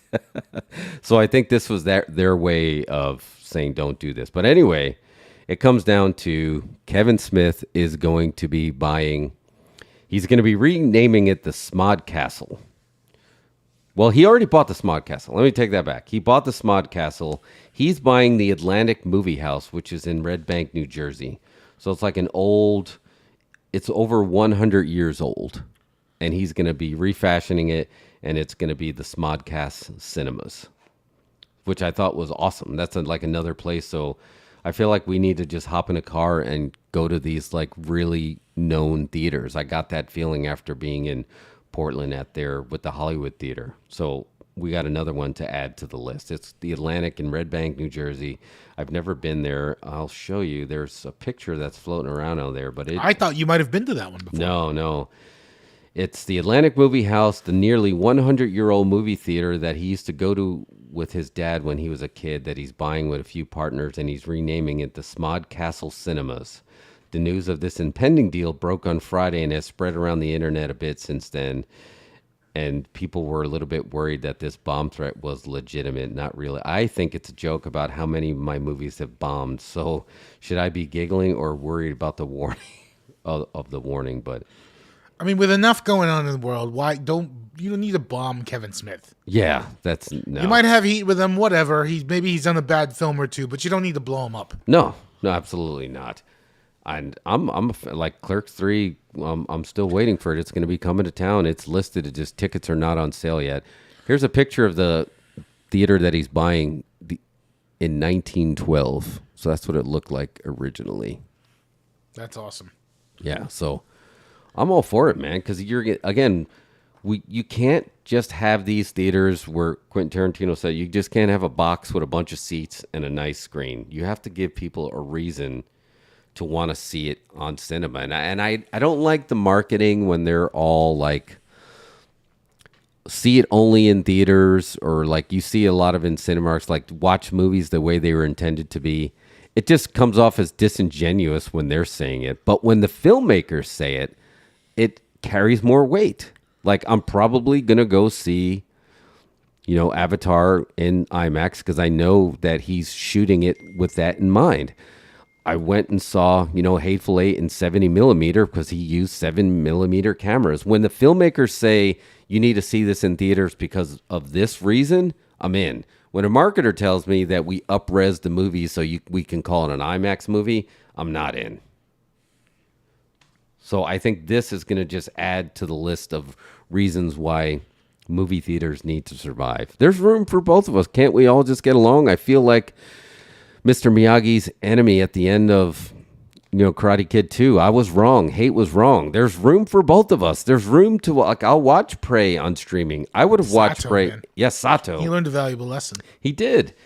There's room for, and I would have watched Prey in a theaters, but there's other movies that I'd rather watch at home. There's room for all types of movies. And the days of a direct to tape, direct to disc movies being automatically they're not as good are over. And I think Prey in 2022 proved that. Look, I'm just going to give the folks that run these huge multimedia film conglomerates some advice, right? Here's the thing. You want your movies to get over at the theater? How about this? You'll like this one, Jeff. What if you go to the theater and see the movie, right? Yep. You buy a ticket at the theater, and if you do that, when you get home, you can buy an additional ticket to watch it at home. Oh, wow. Yeah. Just call somebody right now. Should I put it on speaker again? Who do I got to call to make that happen? Can you call Bob Chafis or like the dude what is the guy from Warner? Laszlo? Oh, yeah. Let's see. Because that would be, what if it was that? Do that. Yes. Make folks buy it twice. Because, you go to the movies and sometimes you get home, you want to watch it again, but you don't want to actually go to the theater. But it'd be dope if you got credit for going to the movies. Yeah. Right? You get like extra credit. Yeah. And okay, well, you want to watch it another time? It's another, here's another, for another $5, you can watch it at home. I would 100% do that. In a second, it just comes with it. Hold on. Hey, Siri. Call Hollywood. One option is Hollywood Beauty Eyebrow Threading on East Riverside Drive. Is that the one you're looking for? No, they won't get it. Don't harass Hollywood Beauty. They're good people. Movie studios. Movie studios. No, she went to sleep. Yeah, no bueno. But I love that idea. I think that's a great idea. If you, I feel like we should it's just get like credit. An add-on ticket, right? I mean, Six Flags was doing that for the longest time, right? They called it a twicket. If you buy a ticket, and if you want to come back tomorrow, you can buy a cheaper ticket because they were trying to get you to come 2 days in a row. I'm just saying, I'm playing by the rules. Call the mayor. I'm going to the theater. I'm seeing the movie. Yeah. Right? I get home. I should get credit for that and be like, if I want to watch it again, I should get a shot to watch it again. Yeah. I think so too. And then you can take it a little further that obviously you can buy a ticket to see in a theater, get a chance to see it at home. But what about the ability to have your own personal movie locker that you automatically own the theater, then sell it on eBay? But that's the whole thing, right? You got to find they're going to find a way to take that away. But wouldn't you kind of protect that? I would hope so. I would. I'd protect it, right? Some folks might exploit it. Yeah, they'd be bootlegging it immediately and selling it. But yeah, that happens anyway. So. Yeah, that's going to happen no matter what. But you're talking about just the ability to a one-time stream to watch it again. Maybe twice. I don't know. But like, I just think that if you go through the effort of seeing it in the theater and you want to watch it an additional time, they should allow you an extra fee so you get a home viewing as well. So you can watch it at the house after. It's like, oh, it was really good. Check it out. Yeah, and you can put Mike was saying that you can put the watermarks on there directly so you can see, you can, I guess, there's ways around it. There's totally ways to make this work. I mean, our buddy Jason, for the longest time, and I think it's an app that's out there now, he just wanted something that He wanted the ability to go to the bathroom while he was in the movie and not miss anything with the movie, so it just plays on his phone. Like Idiocracy. Yeah. Go away, Baton. He's like, even if I leave the theater, that's okay, but I just want the ability to go to the stall, and even if it's only audio only, I can still hear it, so I'm not missing anything. Theaters can go ahead and bring back intermissions. It's okay. Yeah, I think I would We'll be. take an intermission, sure. I had no problem. Again, that Hateful Eight, that intermission was delightful. It had an overture and it had an intermission. I think it's delightful. The overture is fine. I'm fine with like movie trailers and specific commercials. Did you watch the absurdly long version of Hateful Eight? Yeah. On Netflix. Oh no, I did not There's watch an that. even longer version. There is? Yeah. That they turned into a series, right? It's like 4 hours or something. Oh no, I did not watch that. Dang. Did they add, so I'm assuming there was a ton of added footage in there? Yeah, it's like 4 episodes, and I think they're all like 45 minutes.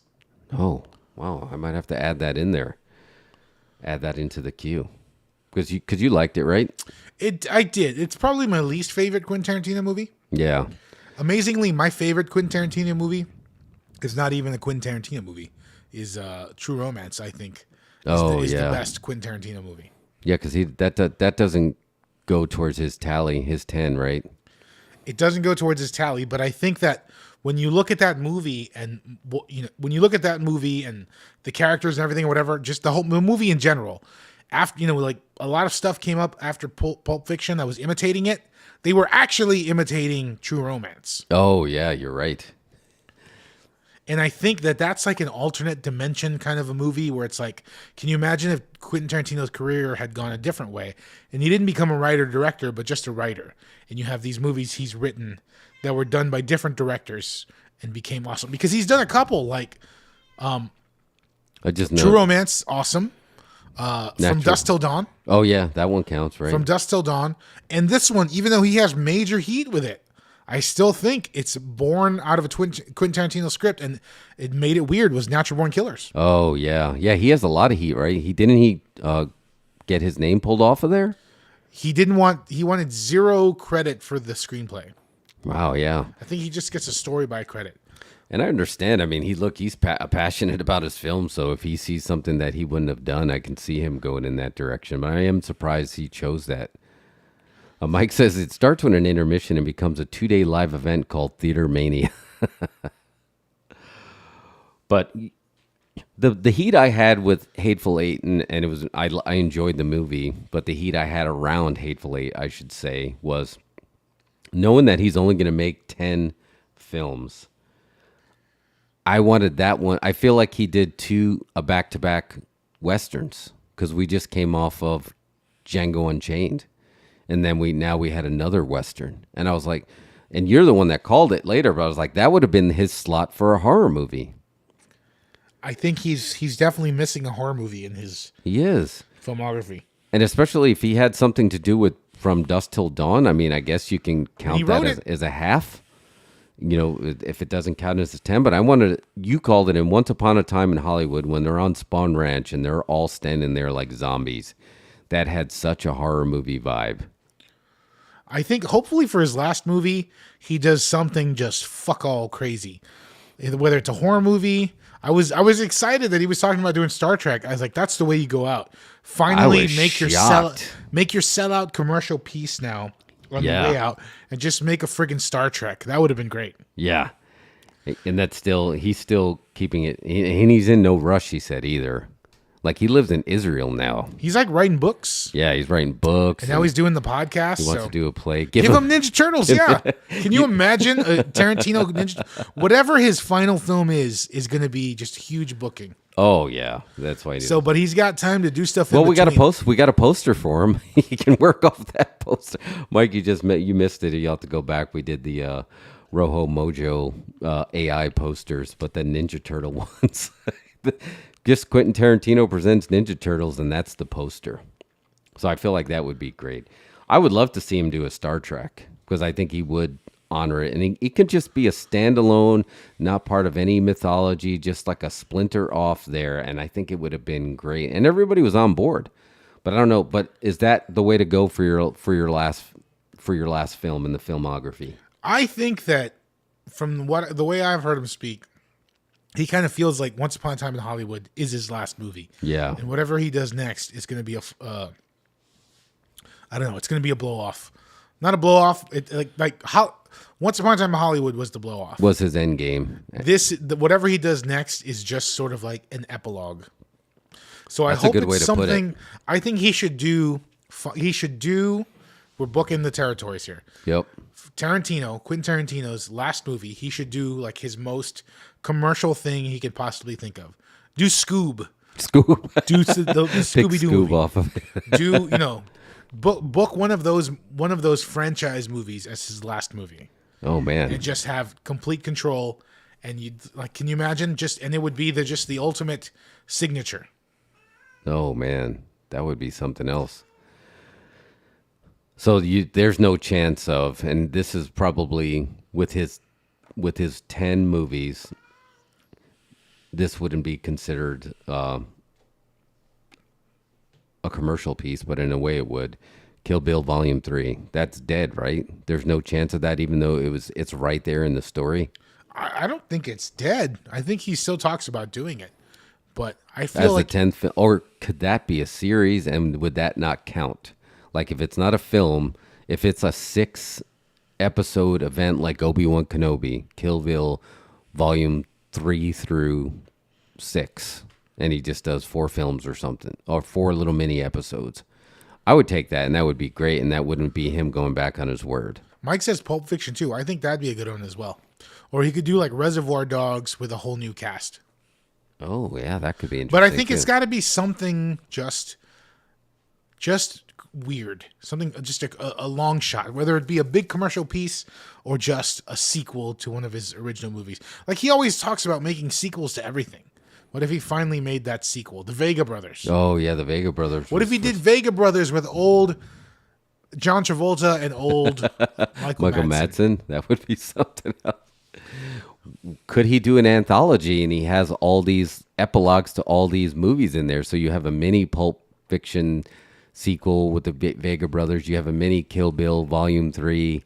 Could he do it Creepshow style and have an anthology as his last I think film? that would be awesome. Maybe he could bring in some guest directors too. Yeah. Oh, yeah, because 4 Rooms doesn't count towards his tally either, right? Do Grindhouse 2. Oh, man. How about Grindhouse 2, which bombed historically, his biggest failure, and just do a back-to-back double feature of sequels, but not like the sequel, but like the part 4 of a series. Yeah. Leonard Part 6. So you do like Pulp Fiction 4, Reservoir Dogs. I think that's great. 3. Because if you're gonna want someone to pass them and to fill in the gaps in there, Copperhead's He could finally Daughter do the Needs Django Revenge. and Zorro. You heard about that? He was going to do Django and Zorro for a while. No. Do a historical crossover. It was going to be the sequel. Would be Django and Zorro. Oh my God! See, it sucks. It's just because he's one of the few directors that he says all these other directors turn to crap, but I feel like his stuff he's getting better with age. He knows how to book himself for sure. Yeah, he's keeping it safe. Because you got to think, he's had one of the greatest runs of any director in history. Yeah. Even Scorsese had bombs and stuff that got critically slammed. Tarantino's been pretty much like batting 1,000. Yeah. Yeah, because, he had the Grindhouse one. It was a little bit experimental, and that was only like a half of a movie within the movie. Yeah, I blame the marketing department. I don't know why that didn't work. I loved it. I don't know why. Number one, they released it at Christmas. Oh, yeah, that was a Christmas They release. released Grindhouse, a rated R double feature on Christmas.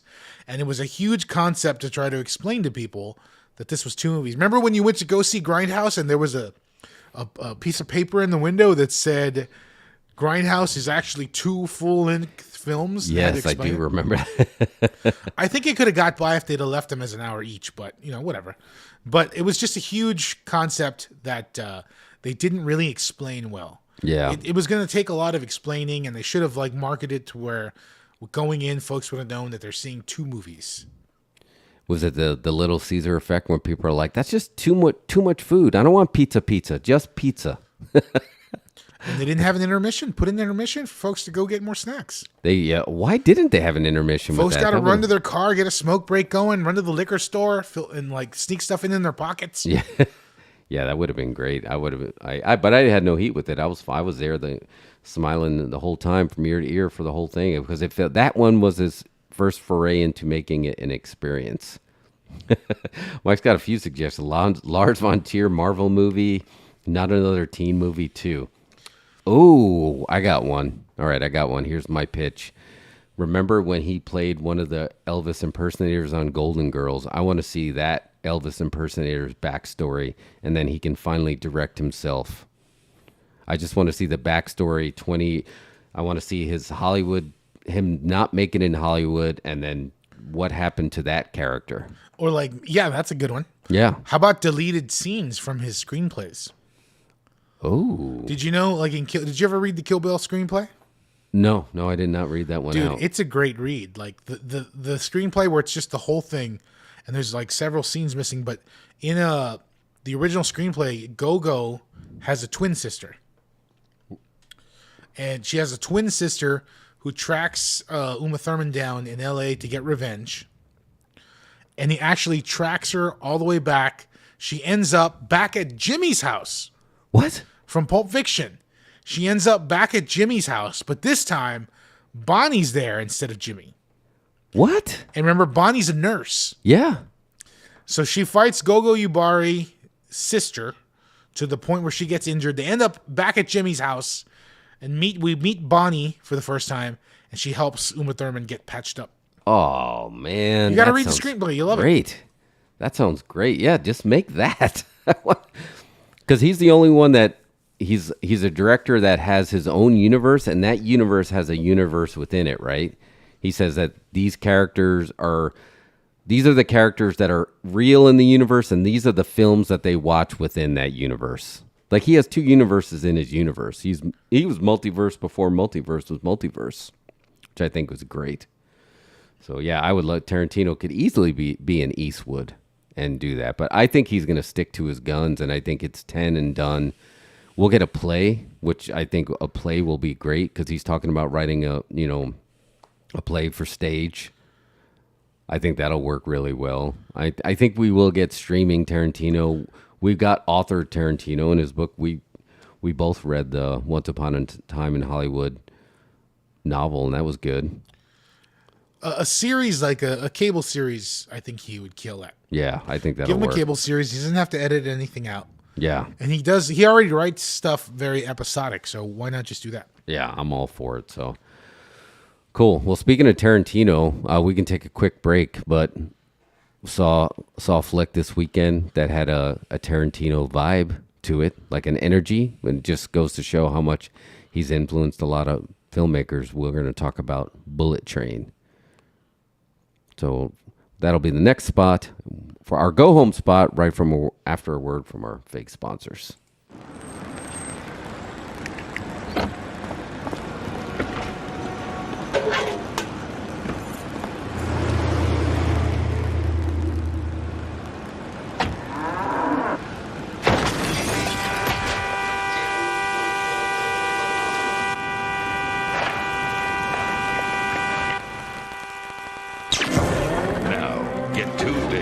On all new releases at Rogers Video. Hi, Video Sam's got exciting news for you. You can now rent a video overnight and hire these great movies from only 99 cents. But the best news is that by purchasing our special package plan, you can have this VCR absolutely free. Ring now, 892-3311 for details of this amazing offer. You could have a video at home tonight. Remember, 892-3311. Video Sam's libraries are convenient to you.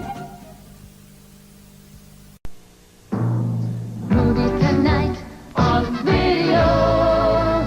Movie tonight on video. You can rent a video player, too. There's a store near you, sweetheart. Movie tonight on video. They're helpful and friendly with films for the whole family. Movie tonight on video.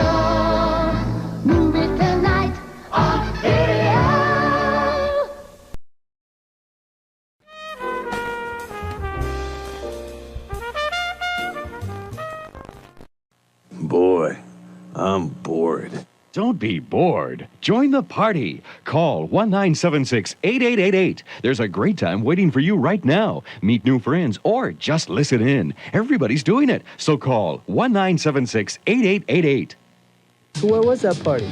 So, what are you waiting for? Don't be left out on all the fun. Call right now, 1-976-8888. 88 cents per minute billed to your phone. Brought to you by Omegaphone. Just like you, I was really skeptical about which one of the party lines is really the best. It's 1-976-BEST. It's easier than going to some single spar. The phone's right there within your reach. And it's a real kick because you get started talking with everyone on the line right away. I got together with this guy I met on the best party line, and I'll tell you, it's fun, exciting, and the best way for you to meet someone new. The best party line. It's just a phone call away. Do you sometimes sit alone, wishing for the perfect fantasy? Has love passed you by? Do you dream of encounters with a perfect mate? Or spending precious moments getting close to someone you could really love? For just 99 cents per minute, indulge your fantasy. It's live. Call 1-976-DATE now.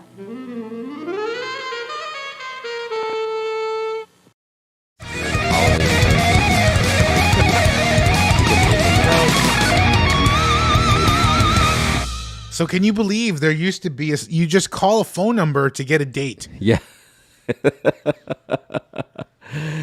You would, yeah. And you didn't have a date on Friday night. You just call 976-DATE. Yeah. And somebody would come date you. And you already are spending money, 95 cents a minute on there, which, again, starts like the beginning of a horror film. I'm just going to call somebody. That should work out fine.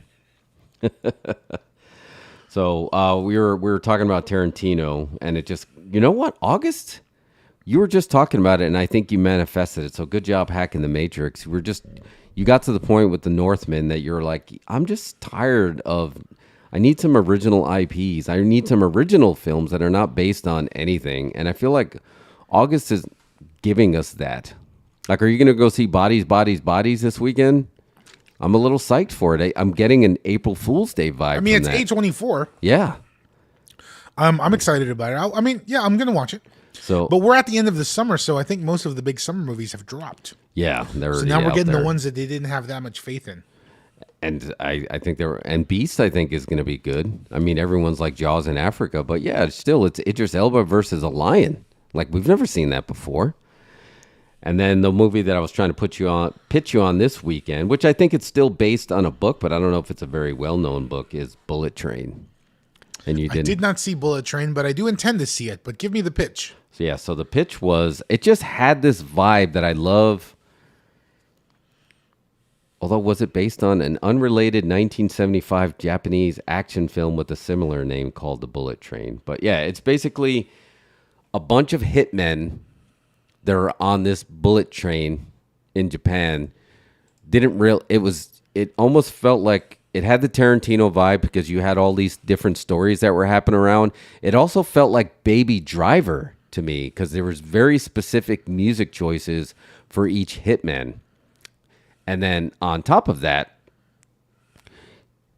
you just had this international vibe, right? That everything flashed with, in Japanese. So I don't know much about David Leitch, who's the director of this, but Clue, that was the other one. You had all these hitmen brought together on this train for one specific, like, why would you bring somebody in there? Or Clue or Murder by Death, the Peter Sellers classic, like, why would you have all the greatest crime solvers in one house like this? So that's what Bullet Train was.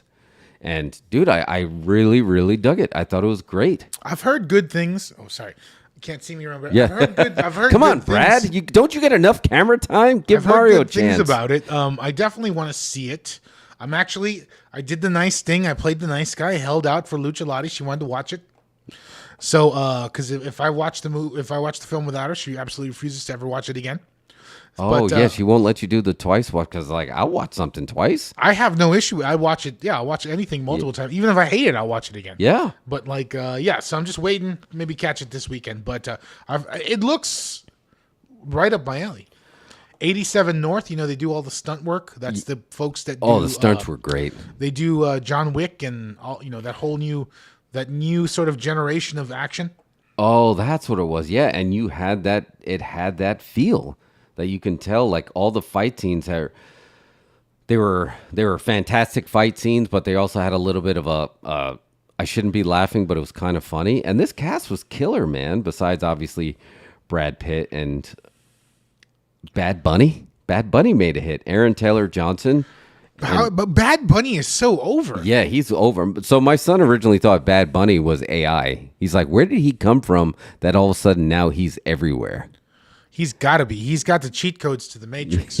Yeah, but he actually did really good. And that's when you had, again, this is going to be mild spoilers. I'm not going to, it's a really tough movie to spoil, but I'll give little aspects of it. Was like when Bad Bunny, who plays a character called Wolf, he's one of the other hitmen, and then when he shows up on screen, they instantly give you a quick 5-minute backstory. And it Mike was talking about earlier about Quentin Tarantino should go back to animation, and we know that was great in Kill Bill when he gave Oren Ishii's backstory in an anime form.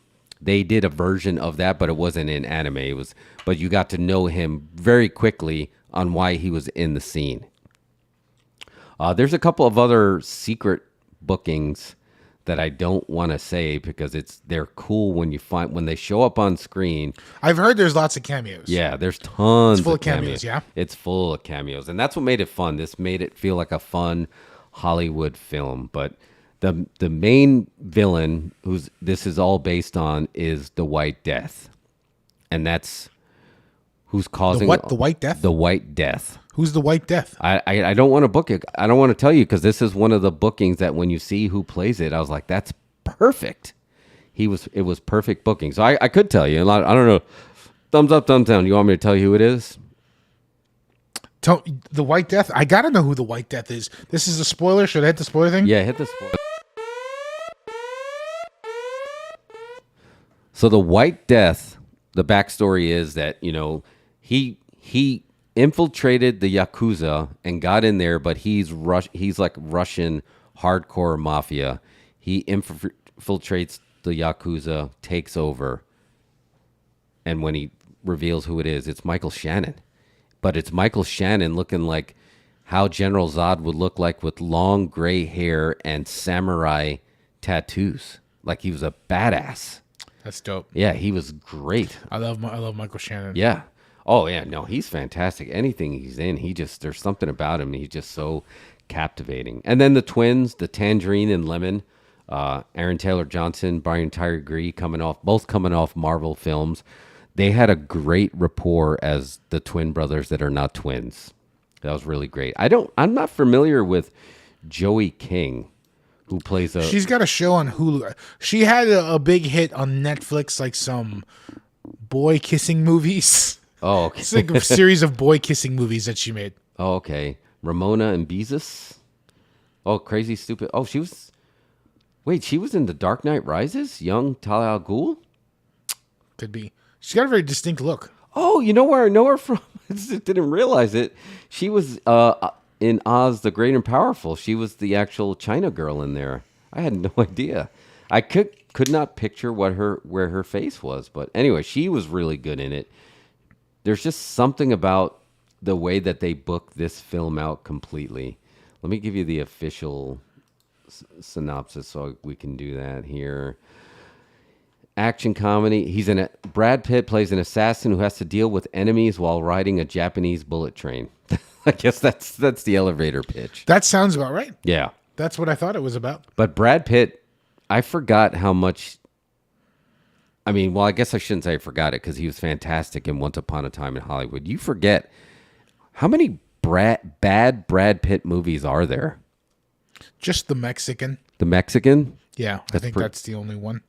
Because there's so he plays the hitman that he is in this. He thinks he has bad luck.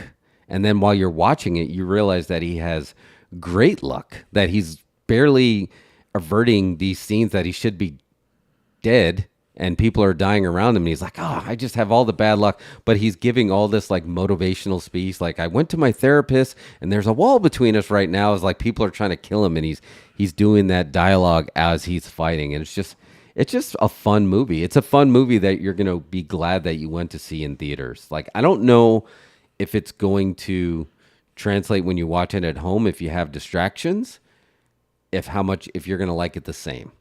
But again, I felt influences from Quentin Tarantino and Edgar Wright all over this. And you can't go wrong with that. Edgar Wright's everywhere. Yeah. Edgar Wright was all over my work meetings today, which I'll tell you about later. Oh, really? It sounds awesome. I mean, I want to see it. I definitely, I would have already seen it by now if it wasn't just such a nice guy that I am. Yeah, no, you did the right thing. So I did not know. Like, so he directed. I did not see Nobody yet. Did you see Nobody? Yeah, Nobody's fine. It mostly works.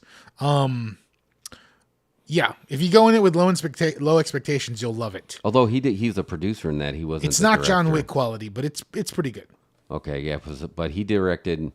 Well, he's considered a director because of the stunts, right? But what's 87 North is they basically started a production company with their stunt team. So now 87 North is now the one who is the John Wick directors. Oh, okay. Even though like multiple people have directed the films, it's 87 North that produces the action.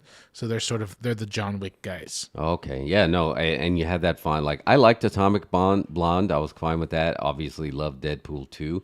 I was even okay with Hobbs and Shaw for a fast. And then, so I guess this was his follow-up. The last thing he directed was Hobbs and Shaw. Because he's uncredited director in Nobody, but Bullet Train is that. So I think you're really, if she doesn't lay down the law and just say you have to do it. We have to see it within the next couple of weeks because I don't know how long it's going to last. Although it did well in theaters, didn't it? Like it made some cash. Yeah, I mean it's still open at number one. I think it's still open a little soft, but it's tough to crack the movie theater these days. But it doesn't have a lot of competition coming up, so it could last. Yeah, and it has this new. I'm going to see it. I'm going to see it. New variant that people are fighting. Yeah, so it's at 68 million worldwide so far. So, but totally worth it. Again, coming back to something new on screen. That's not something that you're familiar with or have a lore that you're just kind of going in. Like when I went in with my son, he's like, "What's this movie about?" And that was pretty much the pitch. I don't know. It's the guy from Once Upon a Time in Hollywood, but he's an assassin on a train, and it's a really fast train. It's a bullet train. He's like, "Oh, okay." Yeah, it's easy so. That was the pitch on there. So, but again, we got to keep cinema alive. So we got to support the movies that aren't the IPs. And this month is the month to do it because we got Bodies, and that's coming up this weekend. But speaking of that, we got to end on a little bit of a sad note. I know you grew up as a huge mark for Grease, as we all did, and we lost Olivia Newton-John this week, which was pretty sad. I don't know. This is one of the few. I think that's what gets me. You know, losing her. You know, and it's not just Grease, right? Are you a mark for Xanadu? I was never into Xanadu. No, but Grease definitely. And then she did a couple other movies with John Travolta. Oh, so the one with as a kid, my mom was a big mark for John Travolta. So all the big John Travolta movies, I did see them in the theater. From Blowout to Staying Alive. Blowout was the other. But what about the one with John Travolta and Olivia Newton-John where they were basically the devil versus an angel and they were competing for like souls? Yes. Remember that one? I forgot the name. Now I'm going to have to look it up. Yeah, look that up. But that was a good one. But I think what got everybody here, obviously, Hopelessly Devoted to You, for any of you karaoke singers out there, you know, it is a timeless jam. But that ending scene of Grease, of her basically floating up to the sky, because you know the rumor about Grease was she actually drowned at the beach. What? So Danny did not save her.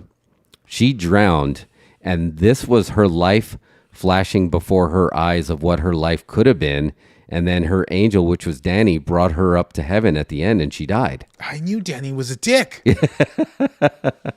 So he did. So he was unsuccessful. He wasn't even at the beach. He was an angel, which ironically later on he makes a movie, Michael, where he does play an angel.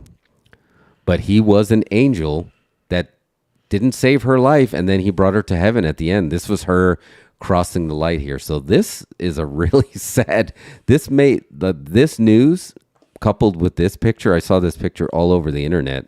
This one I think made it hurt a lot. Let's Get Physical was a great song. Yeah. It'll never be. No one will ever top that innuendo.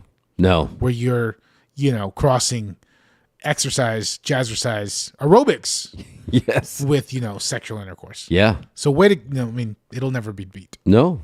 Even that show, there's a show on Apple Plus right now called Physical. That's basically everything based around that. So, like, somebody must have heard that song and like, let's make a show about that. Absolutely. So R.I.P. to Sandy, Olivia Newton-John. So that was a bummer. I don't know if I want to end on that now though, because that was such bad. Oh look, JJ said Bad Bunny is a triple threat: singer, actor, and wrestler, which he is. Yeah, he's a huge triple threat here. So, but really, that's really all that I got. It's been a rough month for us, but I feel like we're getting back on track, and our busy season's coming soon, which is the holiday season, right? We gotta start gaming. We got Halloween coming up. We got a lot of scary movies coming up. Halloween Ends coming up.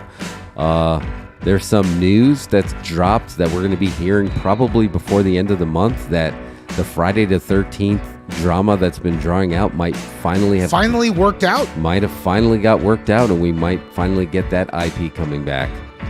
So there's a lot of, once we see those Spirit Halloween signs come up, we know business is about to pick up.